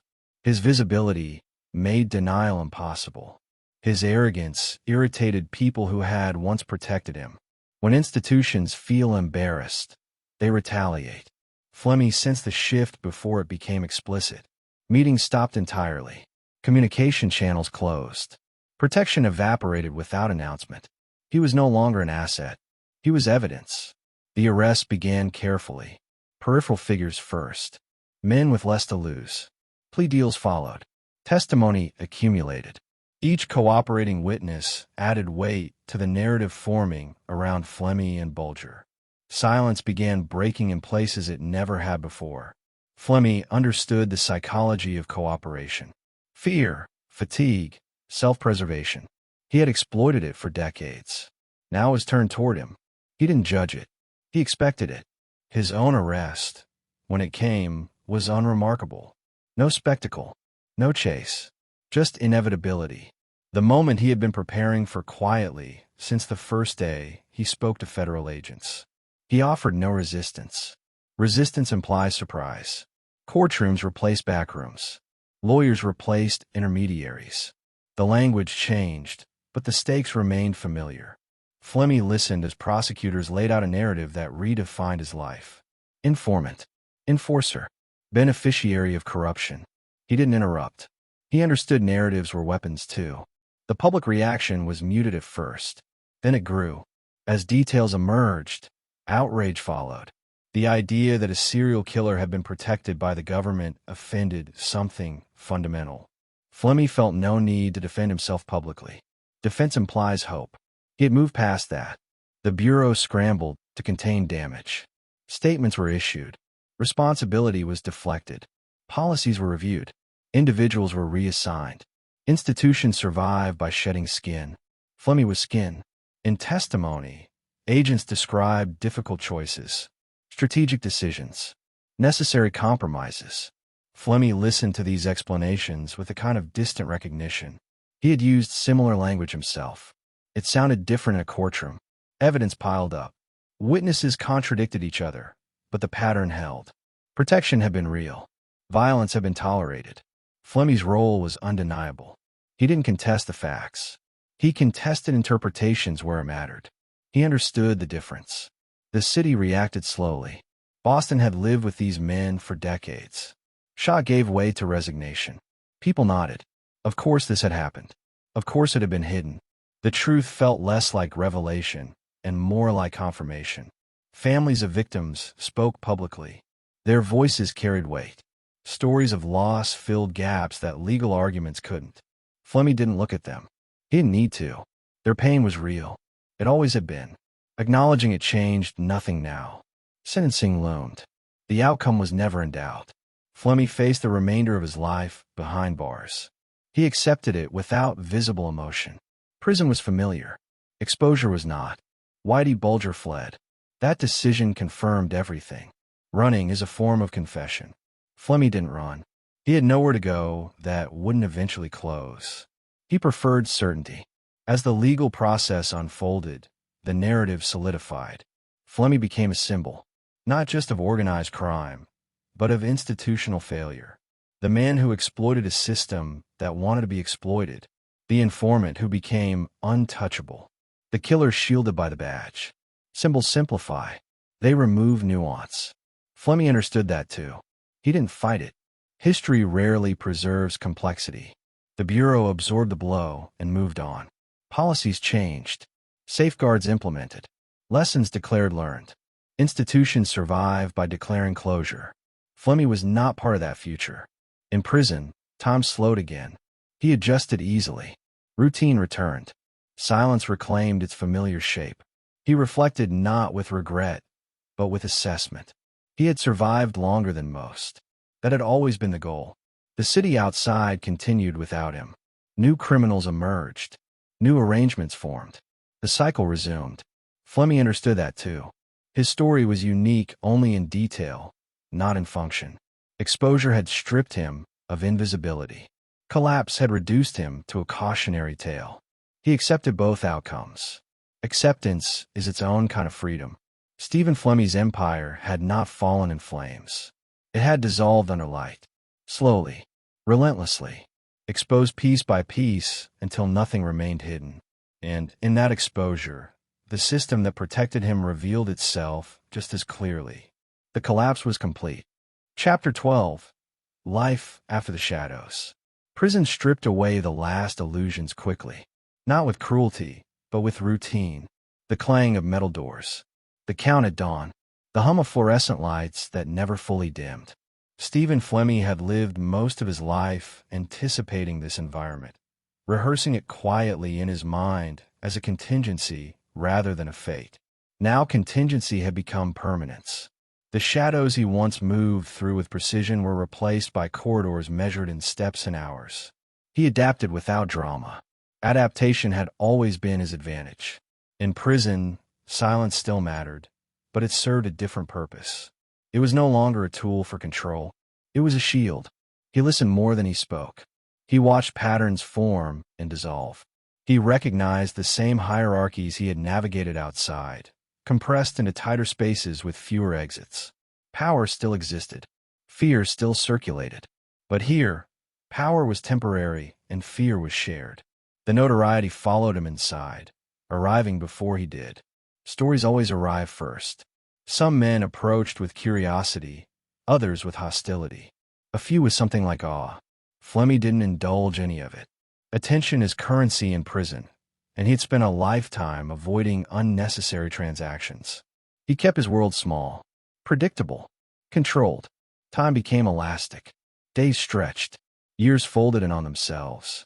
Without the urgency of survival on the streets, memory crept in. Not sentimentally, practically. Flemmi reviewed his life the way a mechanic reviews an engine after it stops running. What failed? What held? What wore down gradually until it snapped? He didn't romanticize the past. Romance is for people who believe their choices were misunderstood. Flemmi understood his choices perfectly. He had never believed in redemption arcs or moral balance. He believed in outcomes. This was the outcome. Outside, the world argued about him. Courts issued opinions. Journalists published retrospectives. Scholars debated the ethics of informant use. Flemmi became an example cited in papers and hearings. A case study. His name detached from his body and traveled independently, stripped of nuance and stitched into arguments larger than him. He followed none of it closely. News mattered less now.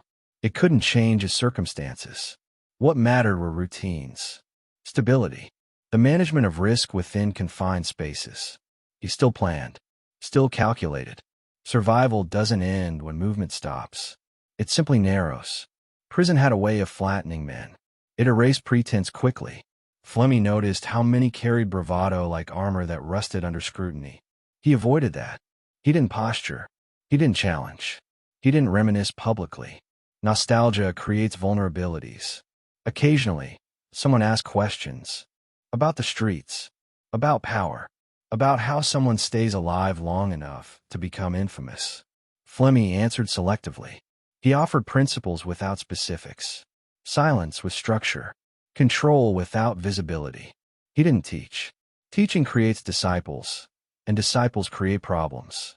He watched others struggle with the loss of agency.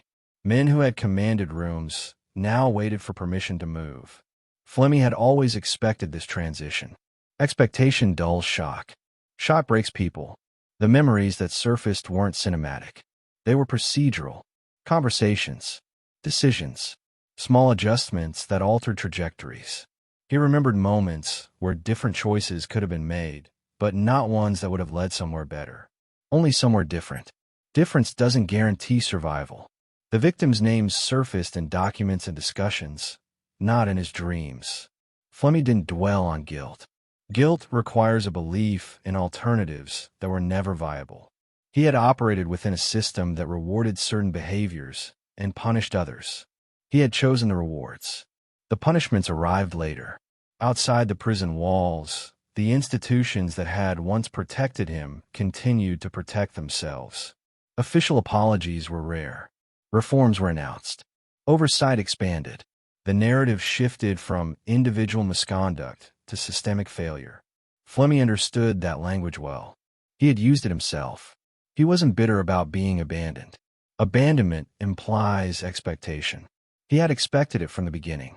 Institutions are loyal to themselves first. That was not betrayal. It was consistency.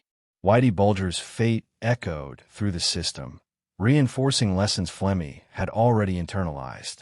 Visibility accelerates downfall. Myth attracts scrutiny. Flemmi had avoided myth as long as possible. It had caught him anyway. Years passed. Age changed the texture of time. The body slowed. The mind remained sharp. Flemmi maintained mental discipline. He read selectively, observed quietly. He never lost the habit of preparation, even when there was nothing left to prepare for. Visitors were rare. He didn't seek them. He understood the cost of connection. Connection invites interpretation. Interpretation invites exposure. Even now, he preferred to remain unexamined. The prison environment provided a strange form of honesty. No illusions about justice. No grand narratives. Just containment. Flemmi accepted containment more easily than most. He had lived his life inside invisible cages built of secrecy and leverage.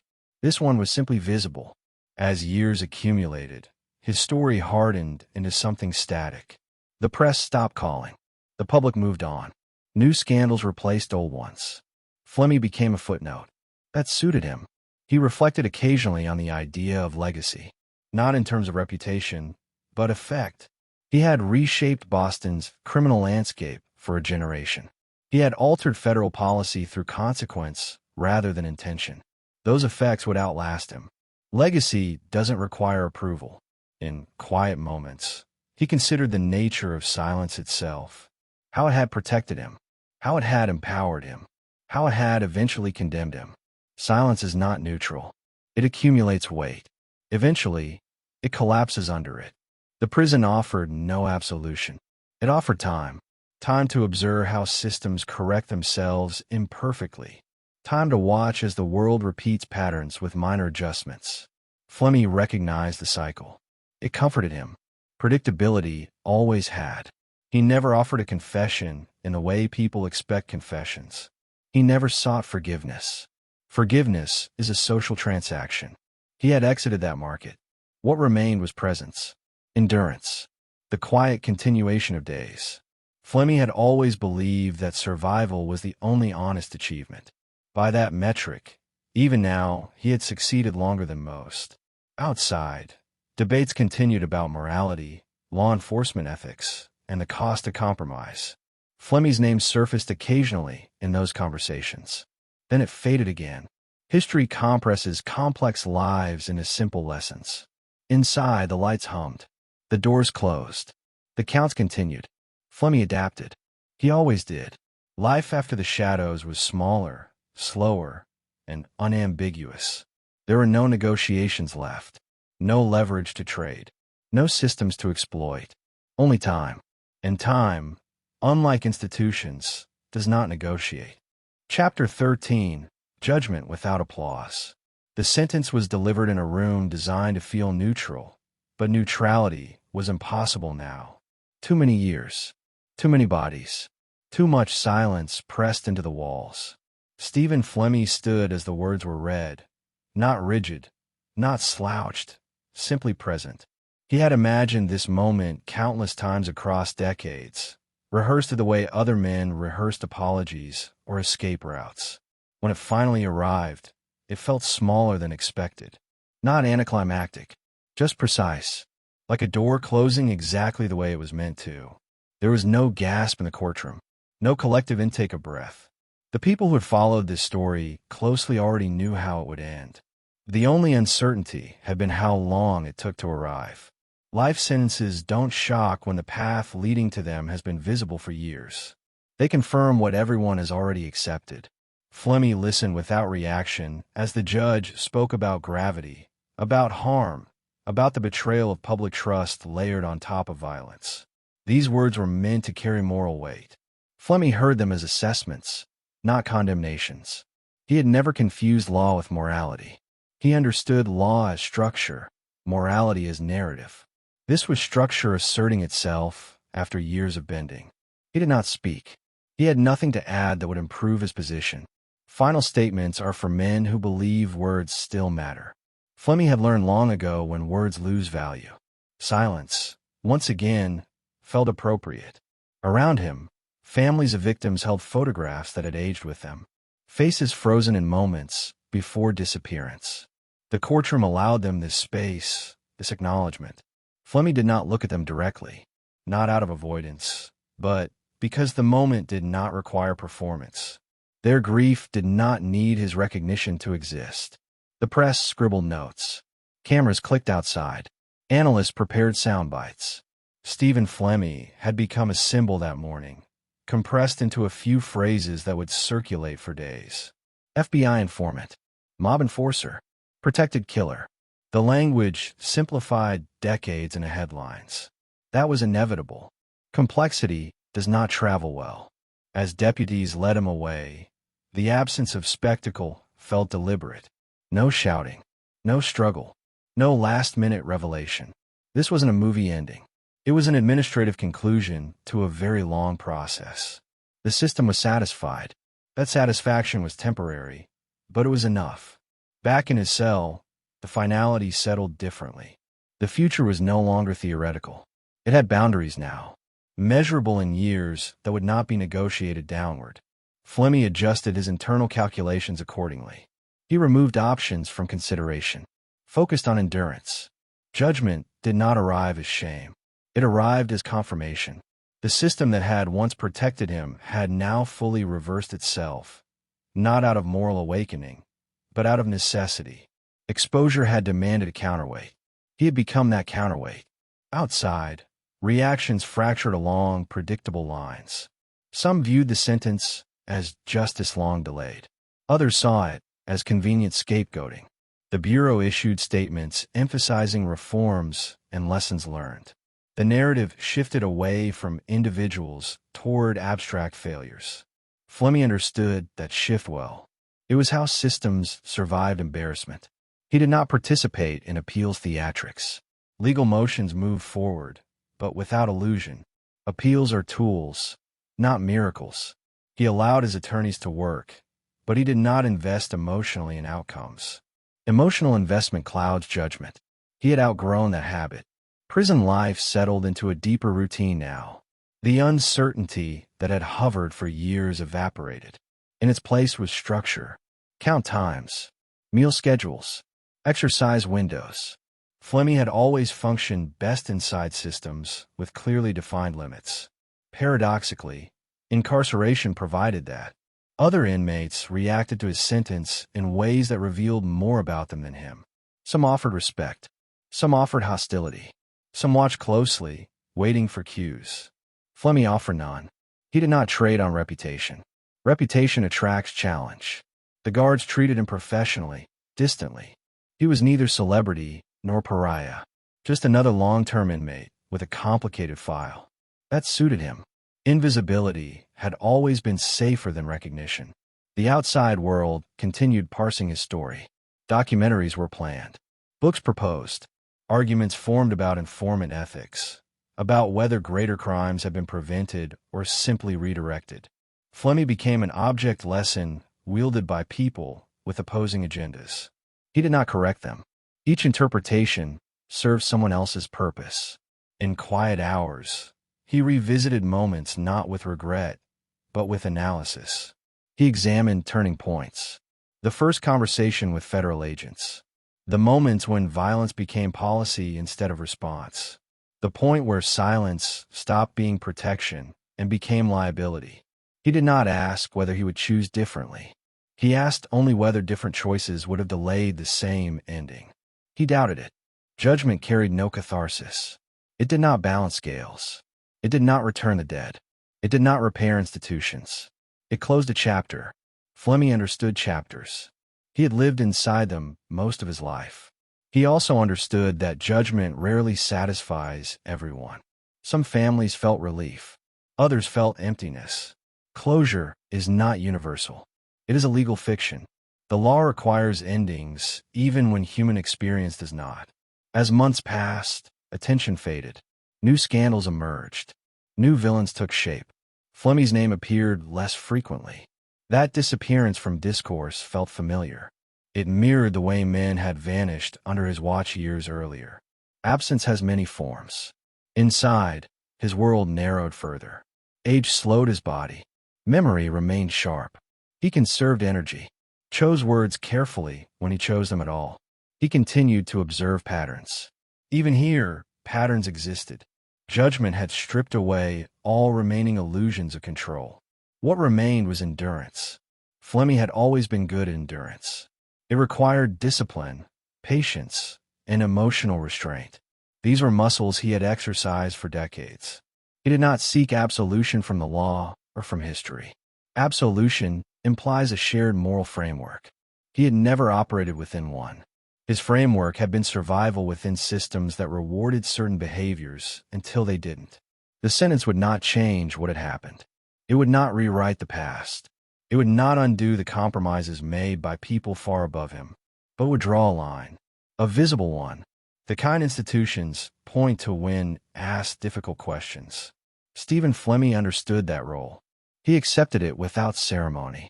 Acceptance is not agreement. It is acknowledgement of reality. Judgment had arrived without applause, without drama, without redemption, only finality. And finality, like silence, is something Stephen Flemmi had always known how to live with. Chapter 14. The Reckoning of Institutions. Long after Stephen Flemmi's voice disappeared from courtrooms and his name settled into the quiet permanence of prison records, the damage he left behind continued to move. It moved through offices, through hearings, through carefully worded reports that try to sound objective while circling something deeply uncomfortable. The reckoning was no longer about one man. It was about systems that had convinced themselves they were immune to consequence. Institutions do not feel guilt the way people do. They feel risk, and risk had finally arrived. For years, the arrangement that protected Flemmi had existed in the margins, justified by urgency and buried under classification stamps. It was defended as strategy, as necessity, as a temporary compromise in a larger war. But once the secrecy collapsed, the explanations no longer sounded strategic. They sounded rehearsed. The public learned slowly, then all at once. Details emerged not through a single confession, but through accumulation. Court transcripts, congressional inquiries, internal memoranda released under pressure. The story no longer belonged to law enforcement to frame. It belonged to anyone willing to read between the lines. What shocked people most wasn't that informants had been used. That had always been known. What unsettled them was the degree of tolerance. The quiet acceptance of murder as collateral. The idea that law enforcement, sworn to protect life, had decided some lives were expendable if the math worked out. The language used to defend those choices was precise and evasive. Phrases like controlled damage and intelligence priority replaced words like killing and negligence. Responsibility was described as diffused. Mistakes were systemic, not personal. The narrative widened deliberately, stretching blame thin enough that no single person bore its weight. Stephen Flemmi, now removed from the equation physically, became rhetorically useful. He was framed as an anomaly, an extreme case, a reminder of what happens when safeguards fail. That framing protected institutions from deeper scrutiny. If the problem was unique, then reform could be limited. But the evidence refused to stay contained. Other cases surfaced, other informants, other instances where lines had blurred. Flemmi's story was not isolated. It was illustrative. Hearings were scheduled. Cameras returned. Lawmakers spoke in tones designed to convey outrage without committing to disruption. Questions were asked that had no intention of producing destabilizing answers. The goal was reassurance, not reckoning. Families of victims sat through these proceedings, listening to people explain why their losses had been necessary. Necessary was the word that landed hardest. Necessary implied logic, purpose, design. It transformed grief into something transactional. The institutions responded with reforms, new oversight mechanisms, revised informant guidelines, training programs emphasizing ethics. On paper, everything improved. On paper, lessons have been learned. But institutions do not reform the way individuals do. They adapt just enough to survive scrutiny. They change language, not incentives. Flemmi understood that distinction, even from behind bars. He had lived inside those incentives. He had exploited them expertly. Internally, law enforcement agencies engaged in quiet recalibration. Careers stalled. Promotions were delayed. Some officials retired early. Others were reassigned. No sweeping purges occurred. Accountability remained carefully proportioned. The public appetite for justice dulled with time. Outrage burns fast and fades quickly. New crises emerged. New scandals competed for attention. Flemmi's case settled into academic discussion and niche documentaries. The reckoning softened. Yet something had shifted permanently. The myth of clean hand was gone. Trust, once eroded, does not fully return. Communities that had already been skeptical of law enforcement saw confirmation of their worst suspicions. Cooperation declined further. Silence deepened. Stephen Flemmi became a reference point in training seminars and policy debates. His name invoked as a warning. Do not let this happen again. The irony was not lost on him. He had always thrived in environments that believed themselves exceptional. Inside prison, he followed fragments of these developments without attachment. Institutions correcting themselves had never been his concern. Survival had been. He had survived the streets, exposure, trial, and now confinement. That endurance remained his defining trait. He understood that the reckoning was incomplete by design. Complete reckoning destabilizes power. Partial reckoning restores it. The system had chosen restoration. From his cell, Flemmi reflected not on justice, but on inevitability. Systems that reward compromise will always produce men willing to exploit it. Removing individuals does not remove incentives. It only resets the clock. The broader criminal world absorbed the lesson too. Informant culture did not disappear. It evolved. More safeguards. More deniability. Fewer obvious excesses. The game continued under new rules. For the families of the dead, the reckoning felt hollow. Apologies did not bring closure. Reforms did not bring answers. The law acknowledged failure without offering repair. Flemmi's sentence had closed a legal chapter, not an emotional one. The city of Boston carried the residue quietly. Streets changed. Neighborhoods gentrified. Old boundaries blurred. But memory lingered. Stories passed down. Warnings embedded in local folklore. Flemmi's era became a cautionary period spoken about indirectly. Institutions declared progress. Metrics improved. Confidence was projected. But the underlying truth remained. Power without transparency breeds corruption. Urgency without accountability invites abuse. Flemmi had not invented those dynamics. He had navigated them efficiently. As years passed, his relevance diminished. That was the final institutional victory. Obscurity. History prefers distance. Distance allows simplification. Stephen Flemmi lived out his days as a man, no longer useful to anyone. Not to the streets. Not to the bureau. Not to public debate. That isolation was the truest reckoning of all. The institutions survived. They always do. The cost was measured in silence, in lives reduced to footnotes, in trust that would never fully return. And somewhere beneath the reforms and statements and carefully archived lessons, the same incentives waited patiently for the next man quiet enough to exploit them. Chapter 15. The Silence That Remains. The final chapter does not arrive with a revelation. It arrives with absence. No new evidence. No last confession. No hidden ledger surfacing from a forgotten drawer. What remains after Stephen Flemmi is not a secret waiting to be unlocked, but a quiet space where certainty once pretended to live. This is what power leaves behind when it exits without apology. A hollow that echoes differently depending on who is listening. Years pass in prison the way they pass anywhere else. Only slower, heavier, more deliberate. Time no longer needs to be managed. It simply needs to be endured. Flemmi understands this better than most. He had spent his life compressing risk, stretching silence, rationing attention. Now attention has moved on, and silence has become something closer to permanence. The kind that does not protect. The kind that simply exists. He is no longer asked questions. Not by agents. Not by lawyers. Not by journalists chasing relevance. The system extracted what it needed and sealed the rest. Files closed. Footnotes written. training modules updated. In that sense, Flemmi's usefulness finally expired. There is no leverage left to trade, no narrative left to steer. What remains is memory, fragmented and uneven. For some, his name triggers anger. For others, validation. For many, nothing at all. History does not preserve everyone equally.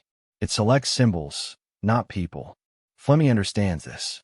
He has always known that significance is assigned, not earned. The men who once feared him are gone or diminished. Some dead, some forgotten, some absorbed into quieter lives that never mention the past. Fear does not survive without reinforcement. It fades the way all emotions do when no longer fed. That fading is the final loss of power. Boston moves on the way cities always do. Streets change names. Buildings are renovated. Bars close. New residents arrive without context. They walk past corners where decisions were made that shaped lives they will never know about. This is not denial. It is inevitability. Cities are machines that metabolize history. The institutions that once bent around Flemmi continue their routines. New leadership, new scandals, new priorities. The language evolves, but the incentives remain familiar. Risk is managed. Exposure is minimized. Accountability is framed. Lessons are declared learned. Flemmi's case becomes a slide in a presentation, a warning delivered without emotion. He follows none of this closely anymore. He has no need to. The future no longer contains forks in the road. It contains repetition.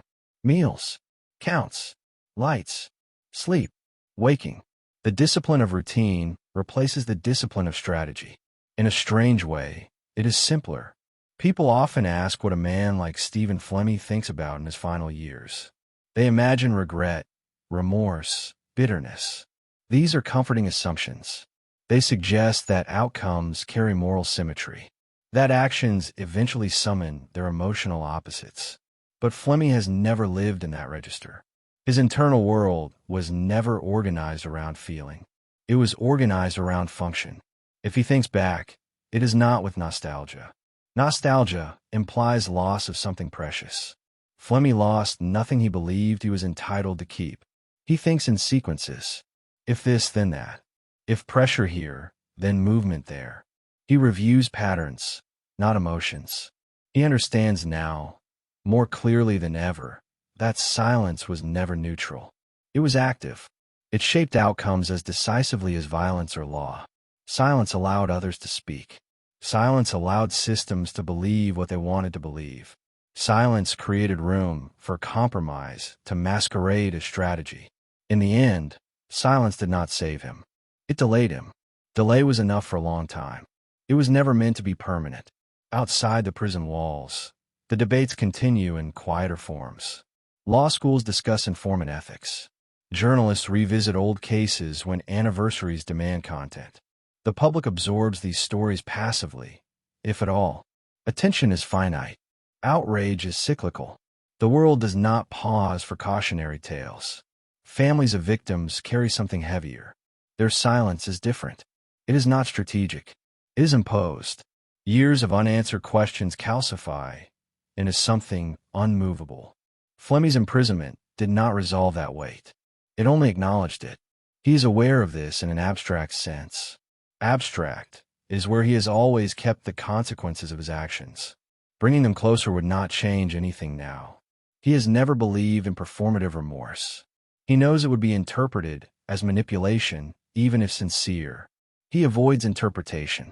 What remains of Stephen Flemmi is not the man, but the pattern he represents. A person shaped by a system, exploiting a system, ultimately consumed by the system. This is not tragedy in a classical sense. There is no reversal of fortune driven by a fatal flaw.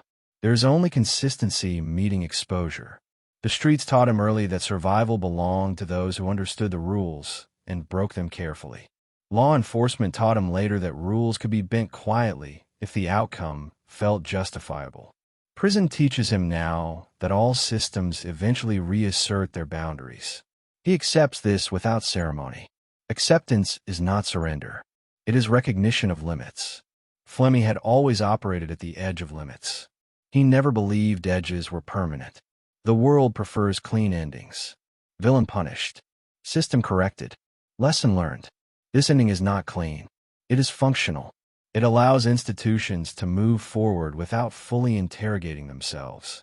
It allows the public to file the story away. It allows the city to breathe. Stephen Flemmi fades not as a myth, but as a reference. A name that once carried weight now carries context. Context dulls impact. That is how history neutralizes danger. Inside his cell, the hours continue their quiet procession. He listens to the sounds of confinement the way he once listened to streets, identifying rhythms, predicting shifts, not because it matters anymore, but because it is habit. Habits survive purpose. If there is a lesson in this story, it is not that informants corrupt systems, or that criminals inevitably fall. Those are shallow conclusions. The deeper truth is that systems reward what they tolerate. Silence, when incentivized, becomes policy. Compromise, when normalized, becomes culture. Stephen Flemmi did not invent that truth. He simply lived inside it more completely than most. In the end, there is no final statement, no closing argument, no redemption arc. There is only the quiet persistence of time and the residue of choices that cannot be undone. The silence that remains is not empty. It is crowded with implications, and it will outlast him.